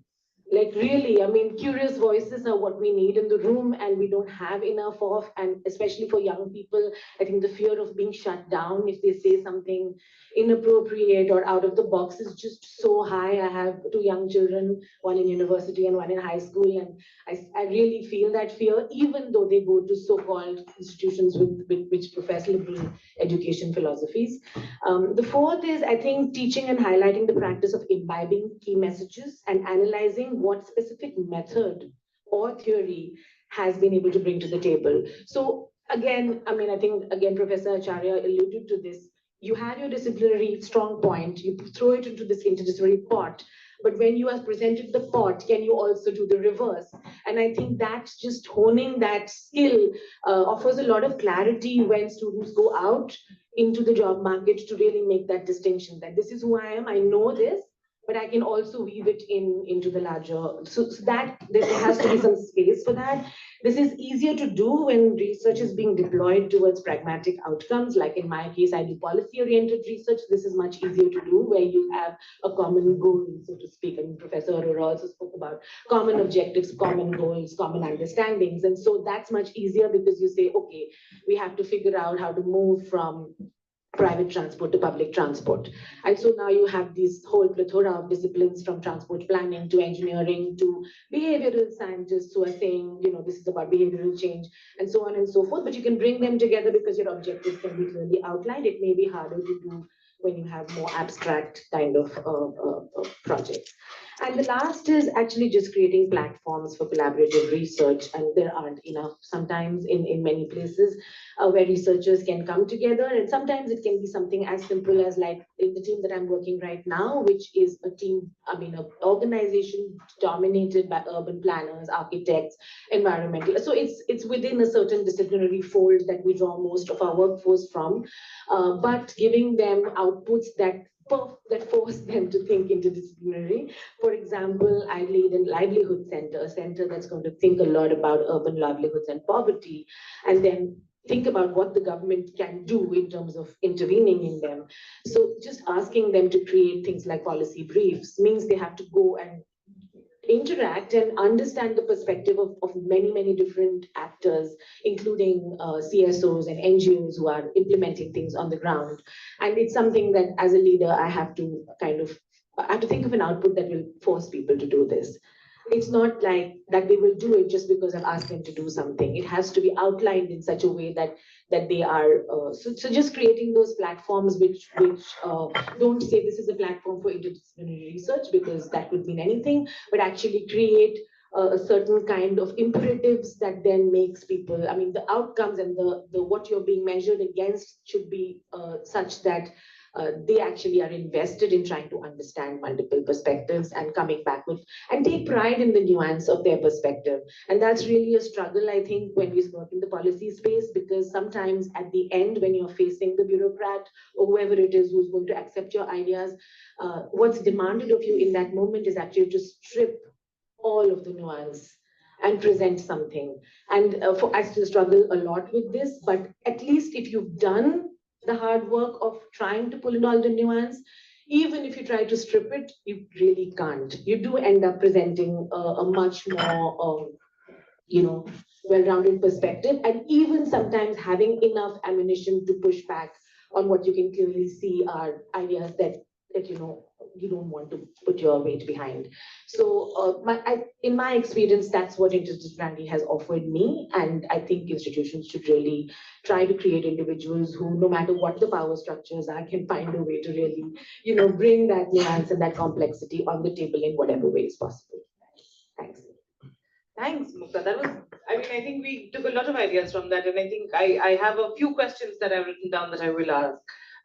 Coming next to Dr. Shamindra Nath Roy, my question for you is, well, one that we've all been thinking about quite a bit. Funding dictates research agendas. How do we build sustainable institutional support for interdisciplinary research beyond project-based funding? Deep end of the pool.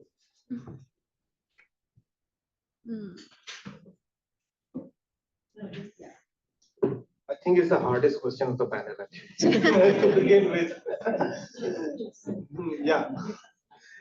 No, so in terms of funding interdisciplinary research, a lot of my experience was working with the urban team in CPR and now in an organization which also does that. But I see from another point of view where I see that how funding gets mainstream so that outputs gets mainstream so that the funding stay. Saying that the idea of funding has morphed specifically in the Indian context. So it's a lot of journey and there's a lot of variation in that space. You have private fundings, you have CSR fundings, and then you have increasingly have a technocratic consultocracy that has been built in the frame of research, which works with the governments at various scales. Mukta would probably tell you that how that work with the union government level. For the past 2-3 years, I have seen that how that worked at the state government level, right? A KPMG guy sitting in every state government with a PMU who are doing different kinds of research, and there's a different models of funding that is going around. And similarly, there are think tanks, there are universities who are trying to do academic research, policy-oriented research. But again, the variation and the conversations that are happening in that space are somehow similar, but not up to the mark because they are contoured by very different kind of funding ideologies, right? The way they're being done. So in this thing, my current job, I also see that that's happening. Like there's a different nature of products that comes out.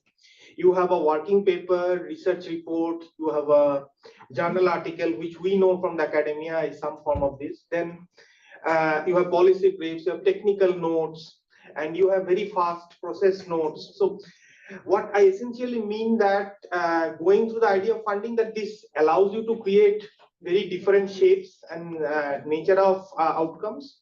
But at the same time, they are not also talking together, coming from very different kinds of funding ideologies and the people that are preparing them.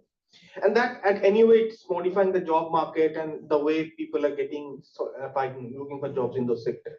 So that's a bit, and there's a lot of self-censoring happens because we all admit at this moment of time. So going say that your core question, what are the alternatives? Like how to scope to fund sustainable research? So the first inquiry, I think, start from defining sustainable research agenda a little more, while keeping in mind all these churnings that are happening in the funding and the research ecosystem space, right? And the idea that comes there from building mainstreaming interdisciplinary research. So I'll exemplify, I love examples that when you see COVID happened, a lot of social scientists also started writing about, how epidemiological effect can be seen in society, right? I cannot write in isolation of migrant workers, either looking at that how contagious this is in a society. So I always venture about that shady space between natural science but when people started writing about that, then ideas come from the other community that, well, they are not doctors, why are they writing about this? But these different entries and pathways needs to be mainstreamed in research. That's where the definition of sustainable research should evolve from an interdisciplinary perspective. And how to do that? I have 3-4 points, and first is, of course, collaborative research that Mukta was saying, that one way of doing it, that putting together organizations which not only does different kinds of research, but also engaged in different kinds of research outputs, right? So who are not only writing journal articles, but who are also doing policy briefs for specific kinds of audience. Both expertise are necessary and the research ecosystem probably needs that. So we need an amalgamation of that come out of our shells to do that. Funding-wise, collaborative research is also good because big donors, they don't want to fund 30 small research organizations for the same amount of work going on rather than a big consortium. Also, it's institutionally in the new FCRA regime, etc., it's becoming a little tough, but I mean, this is the only way one could see this thing floating. The second is striking balance the theories, institutional systems, and what we write. To exemplify that, again, the idea of data information channels are evolving, right? We used to have 5-year plans. We used to have these very long-term economic goals and informations that we create. All of our research agenda, like NSS data, we used to have 5 years, right? All of our long-term research agenda were built upon that. Now we are all collecting administrative data. We are collecting people's demographic information, and that's becoming a database and information channel, right? And the research 10 years ahead are probably going to exploit that administrative data set and information channels a lot more than it is happening now. So looking ahead to talk to the funding ecosystem is that way, maybe one way. So the idea needs to morph and evolve. And then the third point that I made, that needs to be more integration between this at the institutional scale, like think tanks, universities. They needs to talk more. I think the IDEAS program tries will, and one of the things that it attempts to do is to do that. And that linkage, that bridging is necessary because it's also in my workspace as well as in IDEAS. I've seen that, like students coming from really academic mindset into think tank space, they get lost, right? I cannot also, like when I couldn't also match myself the idea that what are these guys doing. So that integration should start at when students are taught. And that institutional cooperation is very much necessary because these two things work very isolated together. So these are my 2 cents to your things. Yeah. I think that's much more than 2 cents. I think we've taken a lot out of that. Thank you so much. Dr. Shabana Mitra, your question is, what models of academia policy industry collaborations have worked well, and what are some of the common pitfalls? So now if you want me to talk about a specific model, it'll be complicated because I think what's happened is there are certain things which work well. So taking a little bit from what Shamindra said, that basically as academics, we somehow forget that especially as social scientists who are also academics, we sometimes forget that there is others who are an audience to our work as well, except us. And I think that's one of the things which we really need to carefully look at whenever we are looking at this triad of academics, policymakers, and policy practitioners, or policy people and industry people. So one example which I have always thought was very interesting when I was working on the cycle program in Bihar. So this was a study which was looking at 10 years after the cycle program, and it was an academic piece.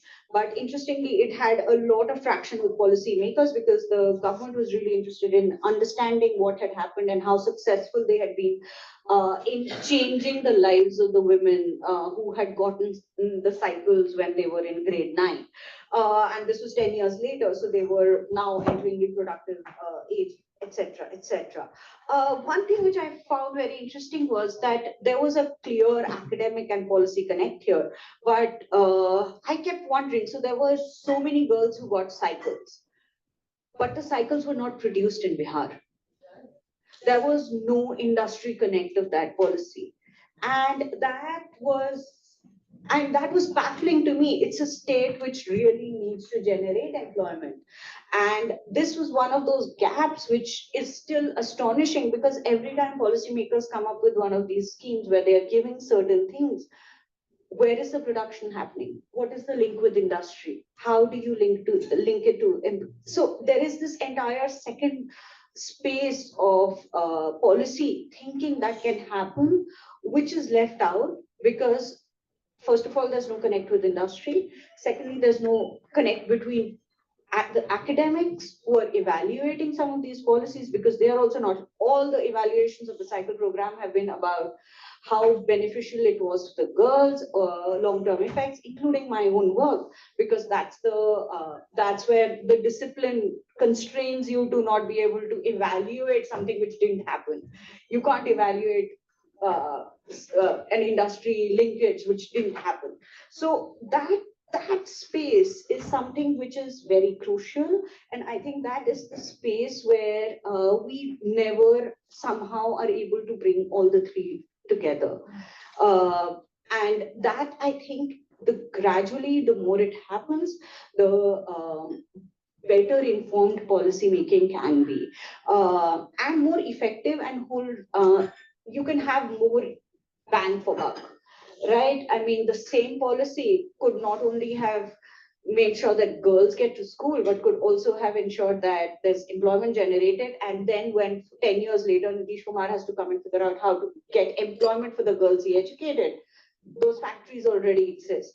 So another example which I wanted to share as part of this dialogue is something that I'm doing now. And I think interdisciplinarity really comes in here.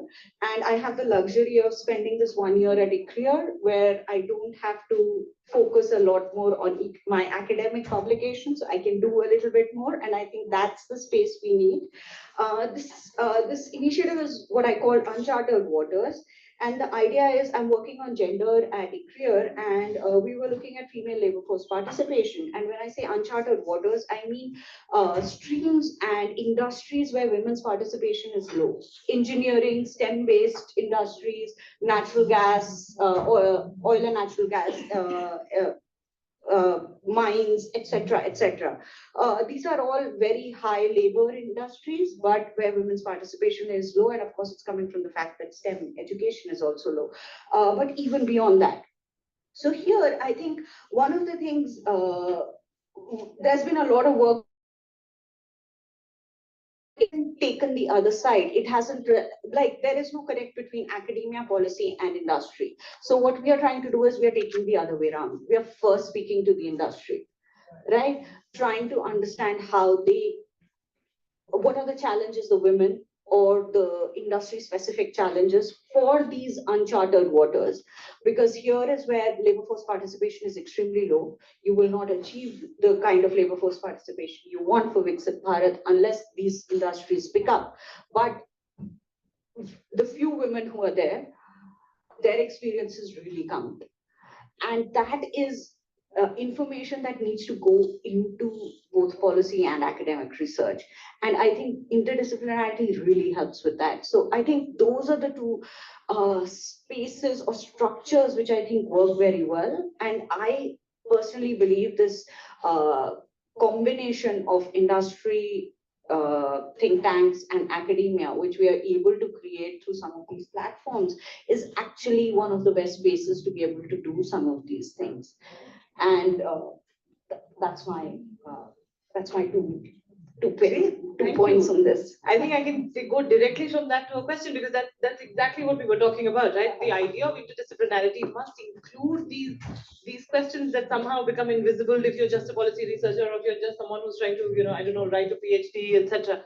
But to draw from what Professor Arora was saying in the beginning, we are in the middle of a conversation, so I will not interrupt that. But to bring in the point that Mukta was making as well about being able to take what, I'm going to use your term, constructive criticism, to play it on to what you were saying about the idea of being able to see that here's a great policy about making cycles for girls in Bihar, and you're not thinking about where the cycles are coming from. If the university should be able to think of that, a think tank should have been able to think of that, and yet this is not what happened. Why? How do we move towards this? How do we encourage maybe perhaps students or researchers or policymakers to be doing that? This seems, I mean, now that you say it, and exactly as someone was saying, unless once you say it, it becomes obvious that this should have been a thing that we should have done. And so then, would any of you like to jump into that? What does the future look like? Where do we go from here? I think The center. What Professor Sudarshan was saying about our handling of COVID, for example. Yeah. I think that there's some commonsensical things that somehow evaporate when the crisis comes, but we don't think of them. And I know that the officers who organize the buses to take the people out to their home, they were actually punished for having done that. Because somehow the wisdom was keep them all here, keep them locked up. So how does one, I think ahistorical thinking is a big problem. We forget what has been accumulated as experience, and that has to be brought in at each stage. And the other thing, I'm here not fully aware of the context in which you were speaking, but the willingness to innovate and experiment is often held back by self-censorship. That is one of the things that we have to guard against, self-censorship. We hold back thinking that this is not something that we should be, this is not the direction we should be going. I'll stop here. Actually, I'll just pick up from there. It's a question of power, and I'm just going back to the power as one of those things that sort of comes into every single conversation. And that's why I wanted to really privilege curiosity, because a lot of people at the early stages of their career could have very wonderful ideas because they are curious minds, but they're not sitting on the right tables.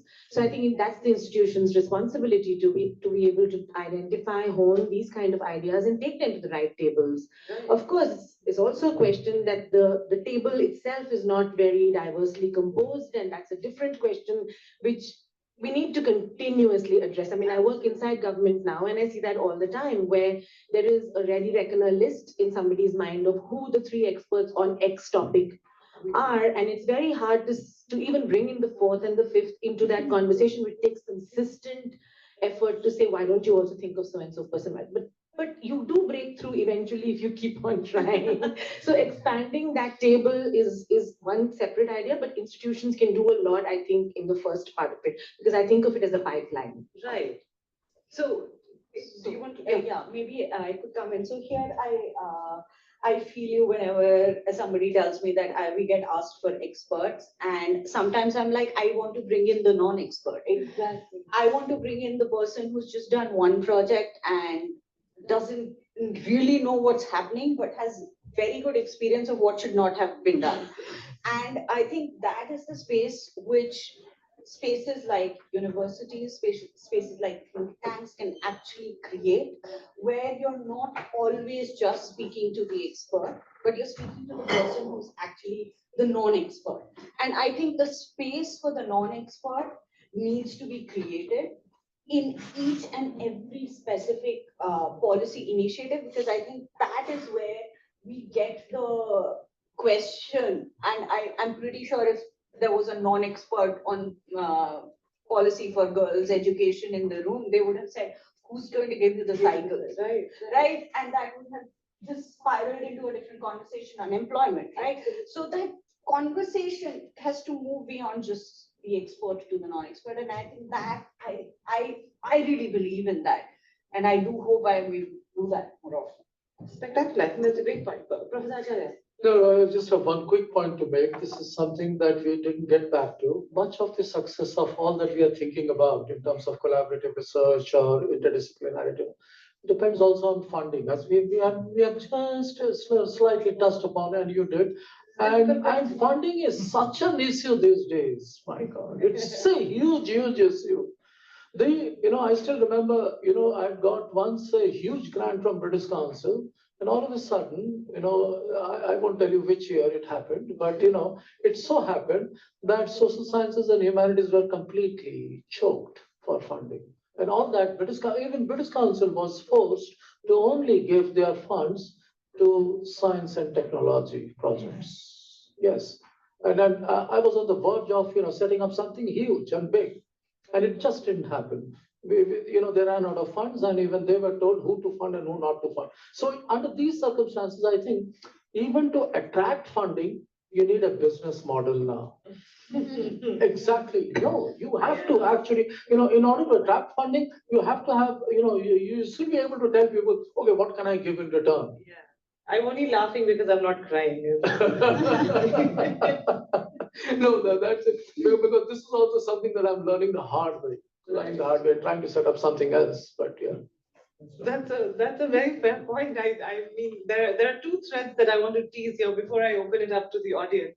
One is this question of selling something. What is it that the social sciences can sell other than, I mean, my supervisor used to say, we're not in the business of answering questions, we're in the business of raising questions. What we do is we look at something that's working well and say, aha, but however, have you looked beyond the surface? So that's one. And the other is the question that you were raising, both of you were raising, about what not to do to involve the non-expert. And I want to just, focus on the idea of the non-expert to bring in the question of the stakeholder. The stakeholders are often those we don't speak to, right? In the question of the girls with the cycles, did we ask the girls what they wanted? Are we talking to their parents? How do you involve the non-expert? So if anyone wants to jump in on two of these threads, either of these threads, please feel free to do so now, and then I will open up to the audience and quick responses. Anybody on the panel?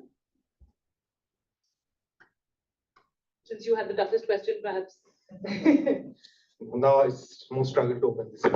So, I would like to talk about the first one, what social science can produce. It's right that we generate a lot of counter questions in geography. I'm a geographer by training. We call it counter mapping. If there is a map that is there, do something that looks different. But we see different kinds of counter mapping now. I'm not getting into that. Coming to that question on that, I think there are appetite within the system to learn more how to bridge gaps across the board. I'll give you an example. I was working with government of Andhra Pradesh for past 2 years on a project where we are helping them with dealing with their administrative data sets. Government has a lot of data generated within the system, right? They're working with tax, they're working with power, they're working with property tax, who knows, there are a number of things, the excise data. So in the power thing, when there was a lot of issues like our intervention was to look at this data from a perspective of helping them to provide stop leakage, right? So where say power is wasting and stuff. Well, that was the primary interest and that was our entry point to the system. As much as we get into the power data, that also give us entrance to what that power data look like, what people don't usually see. Right.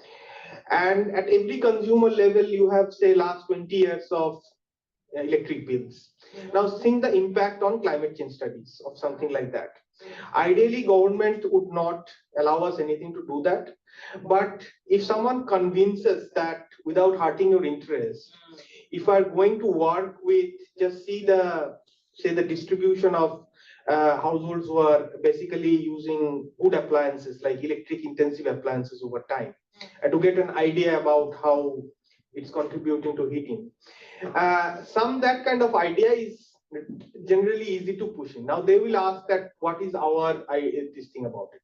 Then we would also need to start talking with the environment department and the power department, start those conversations so that they can also tell them, well, we need this to make our climate sensitive plans going ahead. Right. So I think even within the state system as well, there are scopes. There is just not the clues to how to initiate those conversations. It's not a very easy process to initiate, as Mukta was saying but I think social scientists can be of immense use in that space. Yeah. Okay. I think we were. No, I was just saying that because Dean Sudarshan has a class, we just wanted to quickly felicitate him and then just continue. Say a quick word though. One of my contemporaries in Oxford was Walter Isaacson, therefore I read his books. And Leonardo da Vinci, the recent one on Elon Musk, the code breaker, Right. Benjamin Franklin. The running theme in all of them is that they were individuals with phenomenal curiosity. Just curiosity, you use the word. And one of the things as teachers we at least should not do is stifle the curiosity of students and if possible, encourage it. Even if it sounds like a wild offbeat statement in class, not to kind of put off that student, but to ask them to take the path, think forward. So I think how to nurture curiosity, how to respect curiosity is something that we ought to do. It doesn't matter which discipline.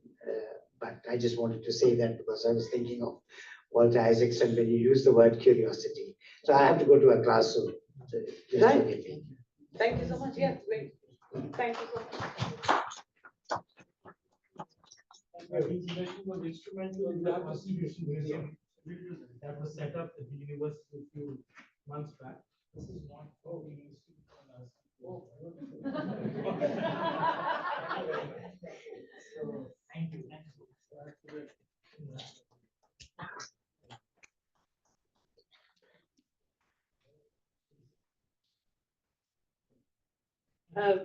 Shall we, people in the audience, anyone, any questions? I will come to you next.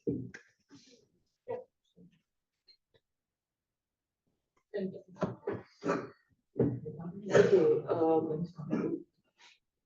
my question may not be very different from what is all being talked about. And rather, I actually take the thread from Shabana here, that we are looking at the industry all the time. We're talking to the industry and we are following the needs of the industry.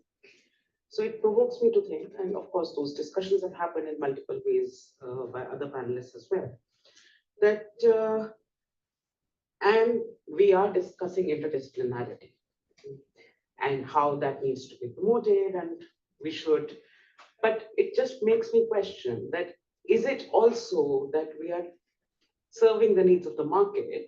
When it suited us, we could be specializing in our disciplines. Now, when it's suiting us, we can be interdisciplinary. Pardon me, I know where I'm sitting. I'm a part of it. I already know this. And again, the funding of the projects. What are the projects the market is driving us to deliver? Is it? And that leads to a larger question. Again, very well aware of where I'm sitting, how privileged I am.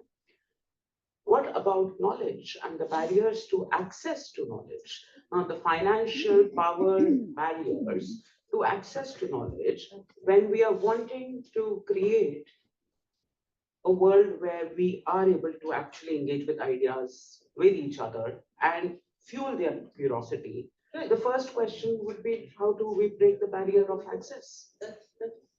That is my question. I don't know if anyone has. But I do think that that's two interesting threads. One of them being, should we care about industry as over and above, the pursuit of knowledge? So do we need to care about industry? So if you think about the question I had posed, which is raising this question, it wasn't caring about industry as much as it was caring about a different segment of the people. Right. So if you were to spin it in a different way, I don't care who produces the cycles as long as they're produced in Bihar. Right. So it's not industry, it's the people. But of course there is, and let's be honest, can we completely ignore the market? We can't. So might as well find an efficient way of using them. I'm an economist. I will come back to efficiency in any way, in which way possible. So if you can from them, yeah, it's a good answer. I mean, we talk about funding, the market can provide that funding. Of course, we have to be very careful when we take funding from the market that it has to be not driven by their agenda. But I think they have also gotten very conscious of the fact that they will not be able to sell anything which is so directly motivated by their agenda. And again, I come back to the same idea. Take what you can from them and produce multiple research. It doesn't have to be a single one-pronged approach. You're doing a policy piece, you do research with it, which is going to be forward-thinking. I mean, because you cannot, I mean, we have to be pragmatic. We cannot do this without money. Right. And the sources of money are drying out. Absolutely. So multiple avenues of output is a very good way of finding that money. I agree. Does anyone else want to jump in? You will ask and then you will ask. Thank you so much. Hello, everyone. It's okay, it's okay. So I was recently reading a book called Nexus. Once again, hello, everyone. I was recently reading a book called Nexus, and there they have she has written that technological solutions survive and thrive on sociological or other social problems, right? So there we can pitch in as a social science scholar, we can bring in our perspective, right? And coming to the second one, let's take the example of sustainability, right? So we can what do you call it? We can use the interdisciplinary perspective. Let's talk about sustainability. Whenever we hear the term sustainability, it's the first thing that comes to our mind is Ratta Mara 10 class में, the usual sources, blah blah blah. But sustainability is more than that, right? It's a triple P. It's not only economic but also environmental and social as well, right? And second comes, I would like to thank you, Professor Mitra, how we as a scholar from social sciences can contribute in scientific problems, right? So there, I've also applied recently applied a project in DST. Yeah, in DST on STEM. And there I'm questioning the gender perspective. How gender perspective is it the heteronormatic norms which is affecting the involvement of women in those areas or something else? This is what I have applied. So this is it. So at the end of the day, I would like to say the solutions should be given from social science perspective as well, right? To make it a holistic or integrated, right? So this is what I would like to say. Thank you. Thank you. I think it's a good idea to collect a few questions and then maybe throw them all open. Yeah. So I think before I ask my question, I already know there is a self-evident answer in it. And now whether they're talking about teaching and research within the discipline, restricted to a discipline, or interdisciplinary as well. And of course, since we're talking about funding and markets and how it shapes how we research and maybe even teach, in fact, what is there any space really left for doing history, theory, and philosophy just for its own sake? Is there a possibility remaining? There is, and increasingly I think over years one can find how restricted it is getting.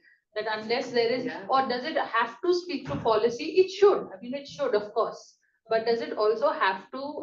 There are no immediate returns to investment in a sense on a lot of things we want to produce, knowledge that we produce. So yes, so just some thoughts. Yes, that's a depressing and good thought to put into the middle of this. I agree.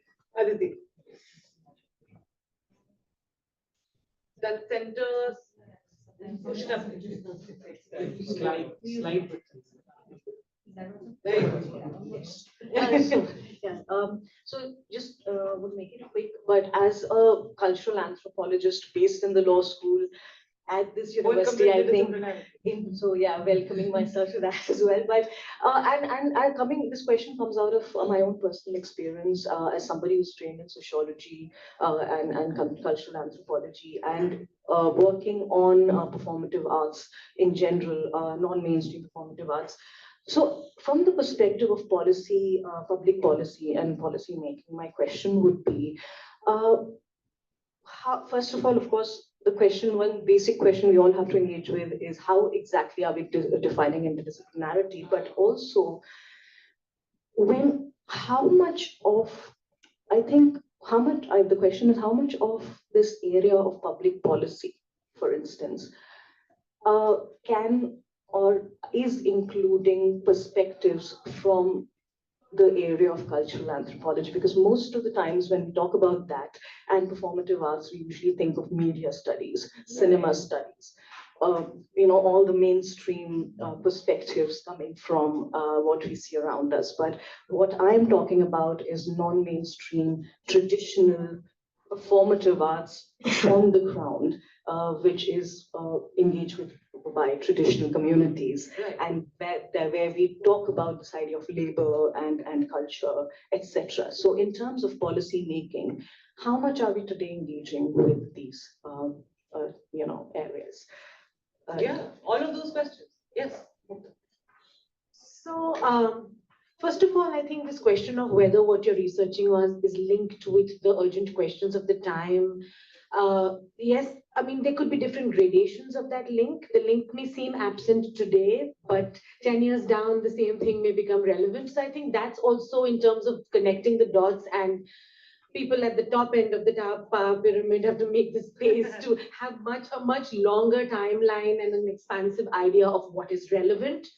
Yeah, and we have to play the funding game here, and of course, mix projects that are of immediate relevance with projects that are of currently dubious, but certainly relevance in the future. So, because there is nothing that's irrelevant, and that also builds in the cultural anthropology angle, because I mean, there is so much, there is only policy or any pragmatic thinker can only think with the information that's available today on the table.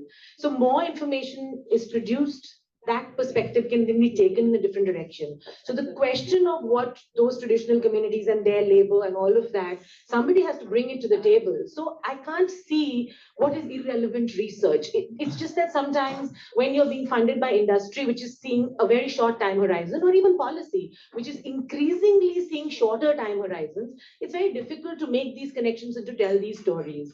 So I would also bring in that storytelling angle to this. I work in the space of urban livelihoods, migrants, poverty, and this is always a very difficult conversation, even within my own ministry. The work that is on livelihoods and poverty is the least privileged work. Building housing is definitely a priority. Building flyovers is definitely a priority. But that's my job, to connect all of that with the not so sexy, so to speak, parts of policy, to say that those are the people you're doing it for eventually. So you have to think about access, you have to think about inclusion, and then whose access and whose inclusion. So I think the storytelling of connecting the dots is a hard one. And sometimes all of us are so caught in our own silos of what we need to fund to keep our own programs going, that taking that step back and doing it is really hard work. And so I think initiatives like Ideas is where these larger stories can be told, and these very seemingly disconnected parts can actually be brought together in some way. Can I just, I just have a question, comment, etc. So I'm. Can you switch on the mic? Is this how? There's a center button there with. Yeah, so actually I'm coming from a space where I'm being a little critical towards planning, the idea of planning itself. So let's say I'm taking from James Scott and Timothy Michel, who's in Rule of Experts, also saying that experts have actually ruled, and whether we are thinking about policy or whatever we do bring in experts, and then the question of how to bring the non-experts came in. And even when we think about the question of non-experts, we also then have to think about the question of power, which everybody's been talking about as well, where we do not assign enough, like as far as knowledge is concerned, the knowledge that is produced from experts is seen as knowledge, but spaces like when we come from spaces of cultural anthropology, sociology, etc., grassroots, and when we think about indigenous communities, etc., knowledge is not, and even as far as today policy is concerned, we do not bring in the non-experts at tables. So how do we address that? So I'm just trying to contribute to that direction of questioning. Yeah, that's a good question. Yes, quickly, but I think we have to wrap up at some point. So it's basically not a question, but a reflection from the panel. Short, quick reflection. Yeah. So when the purpose of research has become more market-oriented, when we use research project as a complete term, then how do you see for whom you are doing this research? Where's the idea of knowledge production? The second thing, if we talk about the organizational framework, so how much time the institutions are providing to its researchers, so that they can thrive on the idea, they can give their time and energy, and they can consider the research ethics which is very important and nobody has till now has reflected on the research ethics. So I want, if you could please reflect on that, that would be, thank you. That's an excellent point. Should we take? Yes, absolutely. Because it so happens that that's exactly why I'm on leave this 1 year. Because I was so busy trying to figure out how to keep my job that I wasn't able to do my job, which is do the research. So I had to take a year off and focus on the research part and not focus on all the other things that we do at the university. But circling back to a few of the questions about pure social science research, etc. Universities have to be that space because they are the only places with a long-term horizon. And they are the only places which, if I can use an economics term here, which I will be killed for, is can cross-subsidize. Because that is what is needed. What sells today can cross-subsidize what will be important 20 years from now. And I think that is the long-term horizon of the university. And I think that's the space. But unfortunately, even within the university spaces, the spaces to just stop and sit and think and do research are shrinking. And we will have to go back to those if we really need to connect back. And just one last point on what Aditi you mentioned. So I was at this panel discussion the other day, and one of the panelists who was doing research not in economics in a different social discipline asked me, do you ever take back your data to the people who you collected the data from? And I was like, no. That's my short answer, but my long answer is that that needs to happen as well. And that, I think, is the space which a lot of the other disciplines are very well grounded in doing, which the more like survey kind of people need to be able to connect with. And I think that is the space which needs to be created. I think that's an amazing point to make. That's a very excellent place for me to, I think, start wrapping this panel up. Yes, I will do it. I think that one of the things that all of this knowledge production, all of this work within silos, outside of silos, with common, the thing that it comes back to is, do we, because all of this research is so extractive, because we go out to people and ask them, we into their lives, and how do we put it back? How do we give it back? These are excellent questions. And I want to take a quick circle to do one takeaway at the end. Each of our panelists, if you can give us one quick takeaway, one challenge, one thing that stood out to you. Yeah, no, I think I'll focus on the word relevant. Relevance, I think, has cropped up a number of times. Relevant for whom and who decides. I think both have to be kept in mind. I come from a background of a public university, and we are dependent on largely public funding. The relevance that is decided today is very different from what it was 20 years ago, 30 years ago. So, and I'm mentoring a project on mapping social science research over the last 15 years. What we find are striking changes, and it's not obvious that those changes are endogenous. Right. So this question of relevance becomes a critical thing. Right. Thank you, Professor Arora. Dr. Naik. I would say the mix of what you need to produce that is relevant, and whether you can keep a 20-30% of every project for the not immediately but eternally or possibly relevant. I mean, that's how I have done it up until now in my limited experience. I think we just have to play the game and be very aware of where we are, what our location is, what our sphere of influence is, and do the best within that constraint, because that is all we can do. While we recognize that there are certain spaces which can perhaps have more space and certain spaces that are restricted. Fantastic. I love that. Hide the 20% for future work. That's great. I love it. Shamindra? So again, striking the balance between market and creativity. That's the thing I want to aim for. because increasingly I also find universities are very market oriented, publish or perish model, you know. So every year UGC comes up with some list of journals, scrape off, get in. There's a mechanization that's going on, and public private both going on behind that process. So ability of critical thinking gets hampered on that, and one needs to see beyond that model a bit to create spaces for work. So that's where I want to finish. That's a good point. Defeat the publisher pen. Yes, so I think the thing I will take back is basically the whole idea of interdisciplinarity and multiple productions coming from the same project, so to say, which can have different time horizons. So I think that's the one space which I think forums like Ideas can really help with.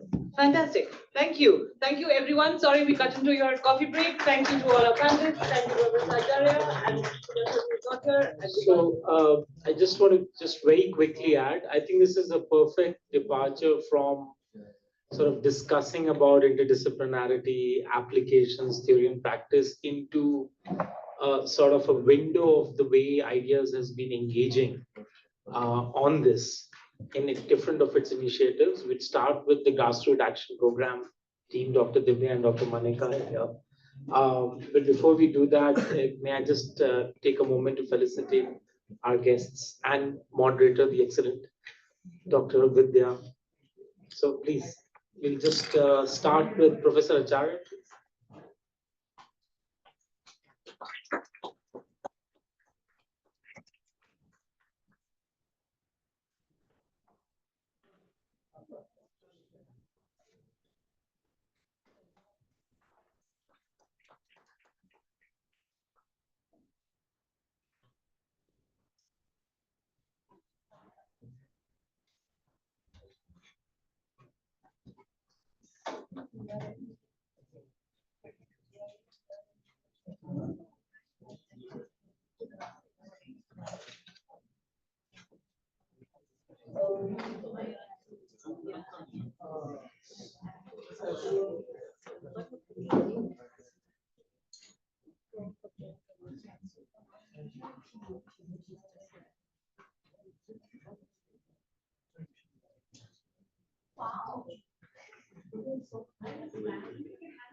Dr. Mitra.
May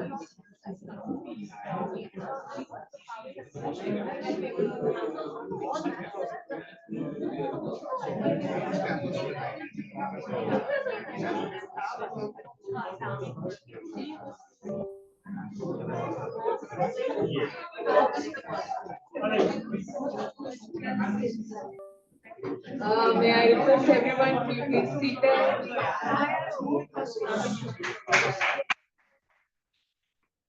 May I request everyone to please be seated and we'll start with the presentation. Presenters are ready.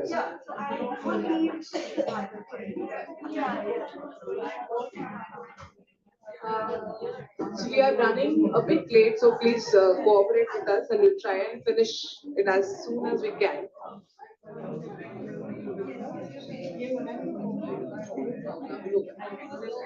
2 minutes, yeah. 2 minutes. Set it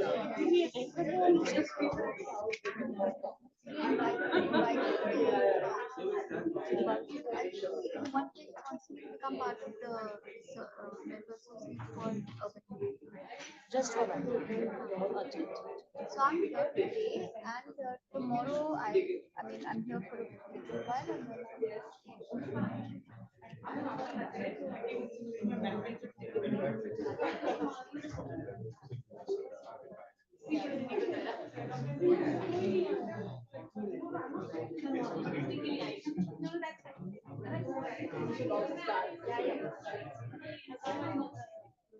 May I request everyone to please be seated? We'll start with the presentation.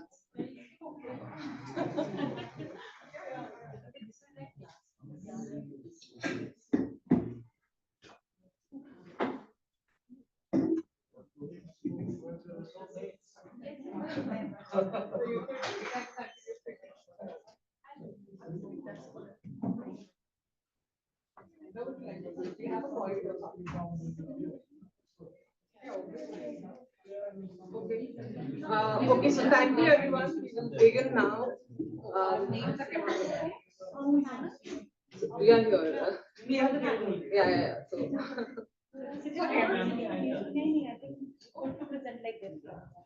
No, we can exchange. No, we can exchange places. I think it's easy for them. I'm more comfortable standing and talking. Basically, a good teacher. Yeah, you are the grassroots person here. I can't. and you can just I think that's I am trying to engage. Oh, thank you so much.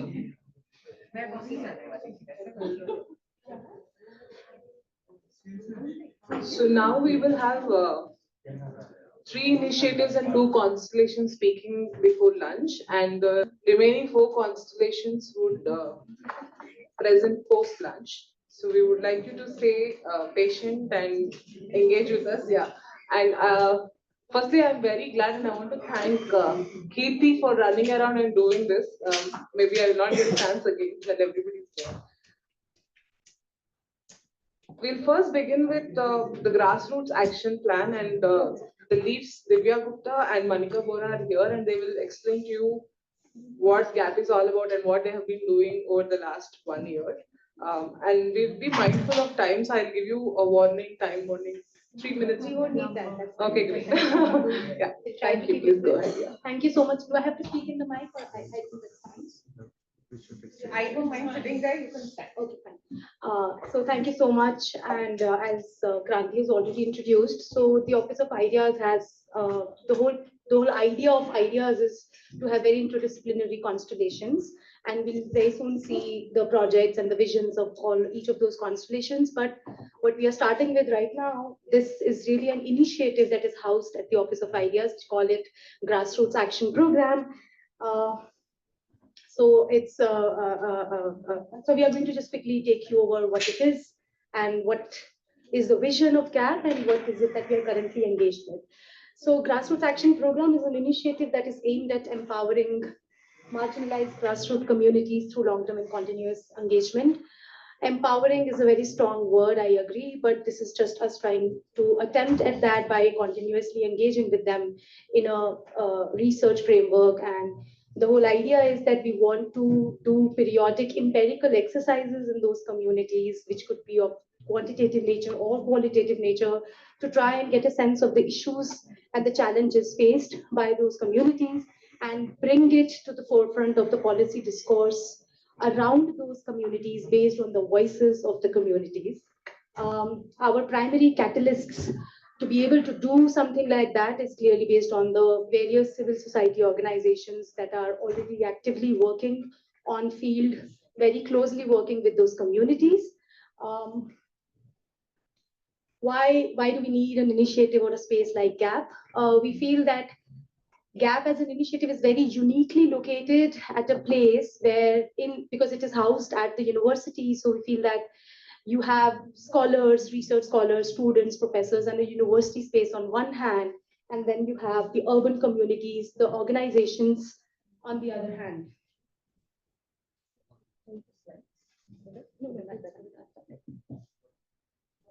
Thank you. So what GAP does is then it steps in to sort of bridge the gap between the university space and the communities and the organizations that are working with those communities. We intend to take operational learnings and insights and develop a long-term engagement. The NGOs have a long-term understanding of the communities that they have been engaged with for so many years. So we want to bring that learning and insight into core academic discussion that we do at the university spaces. At the same time, we also want to bring the expertise and commitment strengthened by our own academic training and academic rigor and bring it on to the community space. And overall, as I just mentioned, the overall vision, the broad vision is to inform the policy discourse around these communities based on this collaboration between the community and the organizations and academia. In the process, the second most important objective of this initiative is that in this entire process of trying to have this long-term engagement, we also want to build capacities of the various members who are involved in this entire process. Those members may be belonging to the community, they can be members living in the community, organizational members who are working with those communities, as well as our own community, the university community, so to speak, the scholars, the students. So we really want to build the capacities of all these members who are involved in this process at different levels in different capacities. The focus area to begin with, it's been just about 6 months, not really a year, just a correction there. It's really about 6-7 months since the initiative has started. So our focus has started with more on the urban peripheries. We try to get a sense of the communities that are living, on the peripheries of the urban spaces, mostly because we are, as I just mentioned, we are very uniquely located in this nice university space. So we want to first begin our understanding of the communities that are living in the adjoining rural as well as urban areas. And that's where we start our engagement with. We have started working with this community, Bhavana JJ colony, that's located in Delhi, and that's really about 25-30 minutes from the university. It is in Delhi, but it's really at the peripheries of the national capital of India. And the history of this community is very unique, or maybe not. This is a community that was evicted in 2004 during the Commonwealth constructions.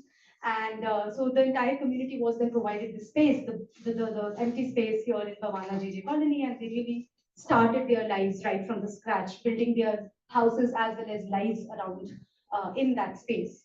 What is interesting is that there was also a simultaneous push towards throwing the industries out of the center of the national capital region. And so this was also around the same time that a lot of industries were started growing in the Bhavana area. So this community is very close to Bhavana industrial area. So this is very important because it has direct implications on the employment opportunities that are immediately available to the members who are now relocated to this place. And the organization that we've started working with is Navjyoti India Foundation. It's an organization that was founded by Dr. Kiran Bedi in 1988. The vision of the organization is to foster interventions which are intended to reduce or eliminate the motives for crime. And the way they intend to do so is by linking the children and the youth to education and skill-based training, so that they are removed from the they're removed from the crimes and the tendencies to engage in criminal activities. The trajectory of this organization is that the Navjyoti India Foundation did not start working with them in Bhavana. They were already working with this community during their Yamuna Pushta days, that is before eviction. So when the community was displaced finally in 2004, the organization decided to displace with them and follow them to Bhavana JJ Colony, and they have been working, they have been instrumental in helping the community really build on their lives at Bhavana JJ Colony. Before we talk a little about the current project, so to say that, or the current issues that we are trying to understand by engaging with this community, I just wanted to, Manika and I actually were very inspired by the stories of two of these members of the organization. We have clearly changed the names of these two people to keep them anonymous. This is an excerpt from interaction that we had with them. So Shaheen, she's now a teacher in Navjyoti's remedial education project, who was also once a beneficiary of one of their interventions. And she goes on to say, right now I'm working at the school where I assist children who face the same difficulties I once did. She faced a lot of struggle with reading and writing, and she herself was a school kid. I do this because I want to ensure that other children do not have to face the same struggles that I went through. I inspire them by telling them that if I can do, if I can learn, you can do too. So in Hindi, I remember that, I hope most of the audience here understands Hindi. She said that एक वो दिन था जब मैं कमजोर बच्ची थी और आज मैं उन्हीं कमजोर बच्चों को पढ़ाती हूँ. So that, I think, for us was an indication of how what are the kind of mobility, what are the kind of trajectories that children and youth are really following in this community. Similarly, we have this young lad who was about 6-year-old when he and his family got displaced from Yamuna Pushta, and they all relocated here in Bhavana JJ Colony. He's now an instrumental team leader in Navjyoti's lot of interventions. He heads some of those interventions, and he also has a similar story where he says that I've studied and grown up in a slum area. I was earlier a beneficiary of Navjyoti, but when I joined as an employee, my perspective of how I saw the society and I saw my own community changed a lot. And this for us was the roots of our research question. Manika will take you over the rest of the presentation. Yeah, I think I'll change from here. So, needless to say, despite the fact that there were these trailblazers that we met in the community, what was also visible to us and also something that we discerned when we spoke to people was that this was not the standard story for sure. And it created a motivation for us to start to think about the educational and the youth mobilities in an area which is on the periphery of a city where demonstrably there are opportunities that are lying, and yet the worlds that they inhabit are fairly marginalized both in the political sense as well as economic and social sense. So for it created a motivation for us to plan a study that would go forward in looking at the educational landscape in a urban peripheral community, but also look at the trajectories, therefore, of mobility that are being carved out, some with the help of the organization that we are associated with for sure, and some that are being carved out on the basis of everything else that they can marshal. So we started with the aim of looking at these trajectories within the community by way of a comprehensive sort of study that is going to look at both the survey and the more quantitative heavy description, a baseline study to be able to understand the status, in some senses, the occupational and the educational status that is there, but also follow it up iteratively with a sociological study to be able to understand better what those trajectories actually mean. Because often the quantitative data does not tell us why and how the processes that are working out are working out. So as part of this, the first part is something that is planned around a quantitative survey exercise. And we decided that we are going to try and collect a representative sample based on a household survey methodology. So we would go about collecting data from about 350 households, a very basic understanding of the demographics, the educational sort of trajectories, as well as the occupational and livelihood status of the individuals and the members of that community. The sample was meant to look at clustered proportions that are already for us conveniently divided up into certain blocks. Some of these blocks going from A to M were more populous and the others were more sparse and still being built. So it was possible for us to collect a representative sample for each of these blocks to make it up for the entire community. This was going to be followed in iteration with the sociological part, and that study is still something that we are designing at the moment. Just to give you a very brief snap of something that we have initially looked at. This is an exercise, this is a matrix that is looking at the educational sort of attainments of the father and mother, the parents of the household, in the household, and their children. So what we're able to see in this particular matrix here, I will just leave it at this, is basically how the mobility has been made possible over generations. So parents in a generation, in their generation, who occupied maybe in a distribution the least educated sort of status, which is to say people who did not have, parents who did not maybe have school education at all, or were had education less than primary education. What is the kind of intergenerational leap we see for the next generation of individuals, their children, their sons and their daughters? And we see that there is a stickiness that is visible here. So there is a persistence of educational, and I mean, more data analysis will show us that presumably that the occupational, educational, as well as social status is bound to have an influence on the kind of educational trajectories that the next generation is able to access. So what we see here, the generational privilege, the last sort of row over there, that's showing us how for the most educated individuals in society, the next generation actually is able to reach higher levels of education, whereas parents and individuals who had lower levels of education and presumably the earning sort of potentials and livelihoods follow from that, were then not able to provide for resources that would have allowed their next generations to also make leap into higher educational trajectories. I will just leave it here because we're completely out of time. But we're hoping that this will be followed. We're trying to understand exactly what those processes are that allow for these very differentiated trajectories in the same community. Yeah, I'll leave it there. Sorry, so I know because we have multiple presentations, so GAP would be in the next month or so planning its own independent event, which would have a larger discussion on the report that we would see out of the work that had happened.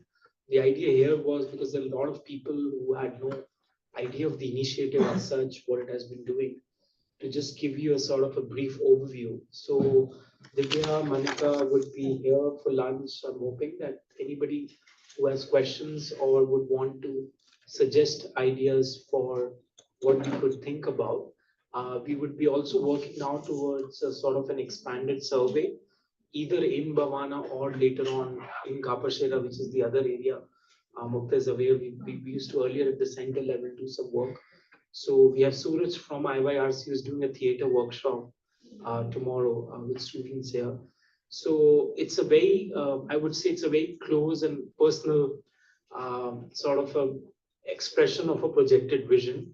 And I couldn't have thought of anyone perhaps better than Divya and Manika to lead this. They've been phenomenal in what was possible in a very short period of time. It was just August that we had a discussion about talking about GAP, and Manika came on board maybe around September or so. And so what we are trying to do here is have both microcosmic and also sort of more expanded views of the kind of research work that's happening. So thank you so much. Thank you.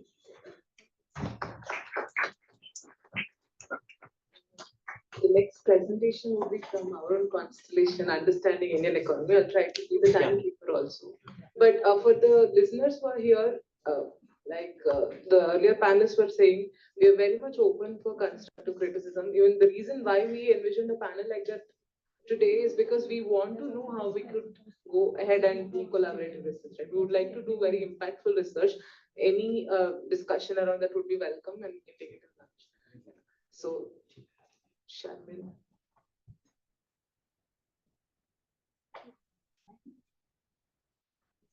Thank you. Thank you for organizing this event. I am I'm Shamin Khadaiji, and I'm one of the co-leads of the Understanding Indian Economy Research Constellation. This front page is not updated here, it's from the website, but Kranti here is also a co-lead of the constellation.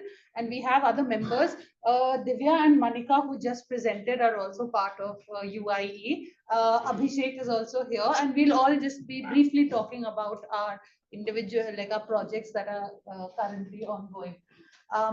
With that, just to quickly give a sense, I think from the title it should be kind of evident what is roughly our area of study, but it is interdisciplinary in nature. So while we do have research that is going on around questions of poverty, inequality, employment, industry, agriculture, but we are also looking at the economy through a historical lens. So there is scope for history of economic thought and economic history as aspects. And as such, the kind of people who could be interested to be part of this constellation is anyone who is interested in working around the economy, economics, or political economy, to put it in another way. Okay. So one of the first collaborative projects that we have that I am also a part of. So the other co-authors of this project are Ruchira Sen and Avninder Thakur.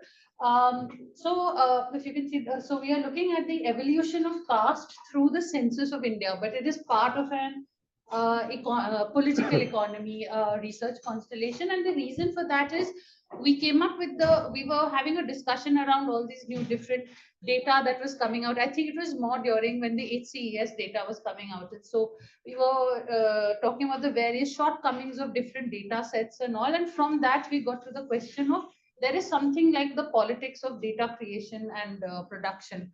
And through that, we arrived upon this question was saying that how do we therefore look at the biopolitics of data and enumeration when it comes to the census of India, and especially since in the present context, there is much deliberation going on whether the caste census figures are to be brought out and the fresh caste census to be conducted.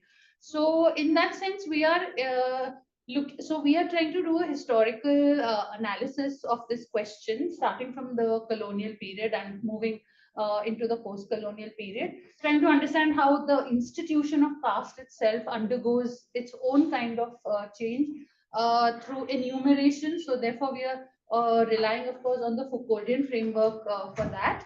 But we are also looking at it through the Veblenian framework of institutional change, because we are looking at it as a social institution as well. So this is just to very briefly put forward what we are currently working on. We hope to get this published soon and be able to share it with all of you. Okay, and with that, we will move on to the next project, which Divya and Manika have already spoken about, but maybe if you want to. No, I can see. Yeah. We can move to the Yeah, other topic, right? Yeah.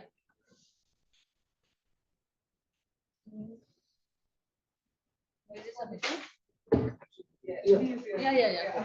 Okay.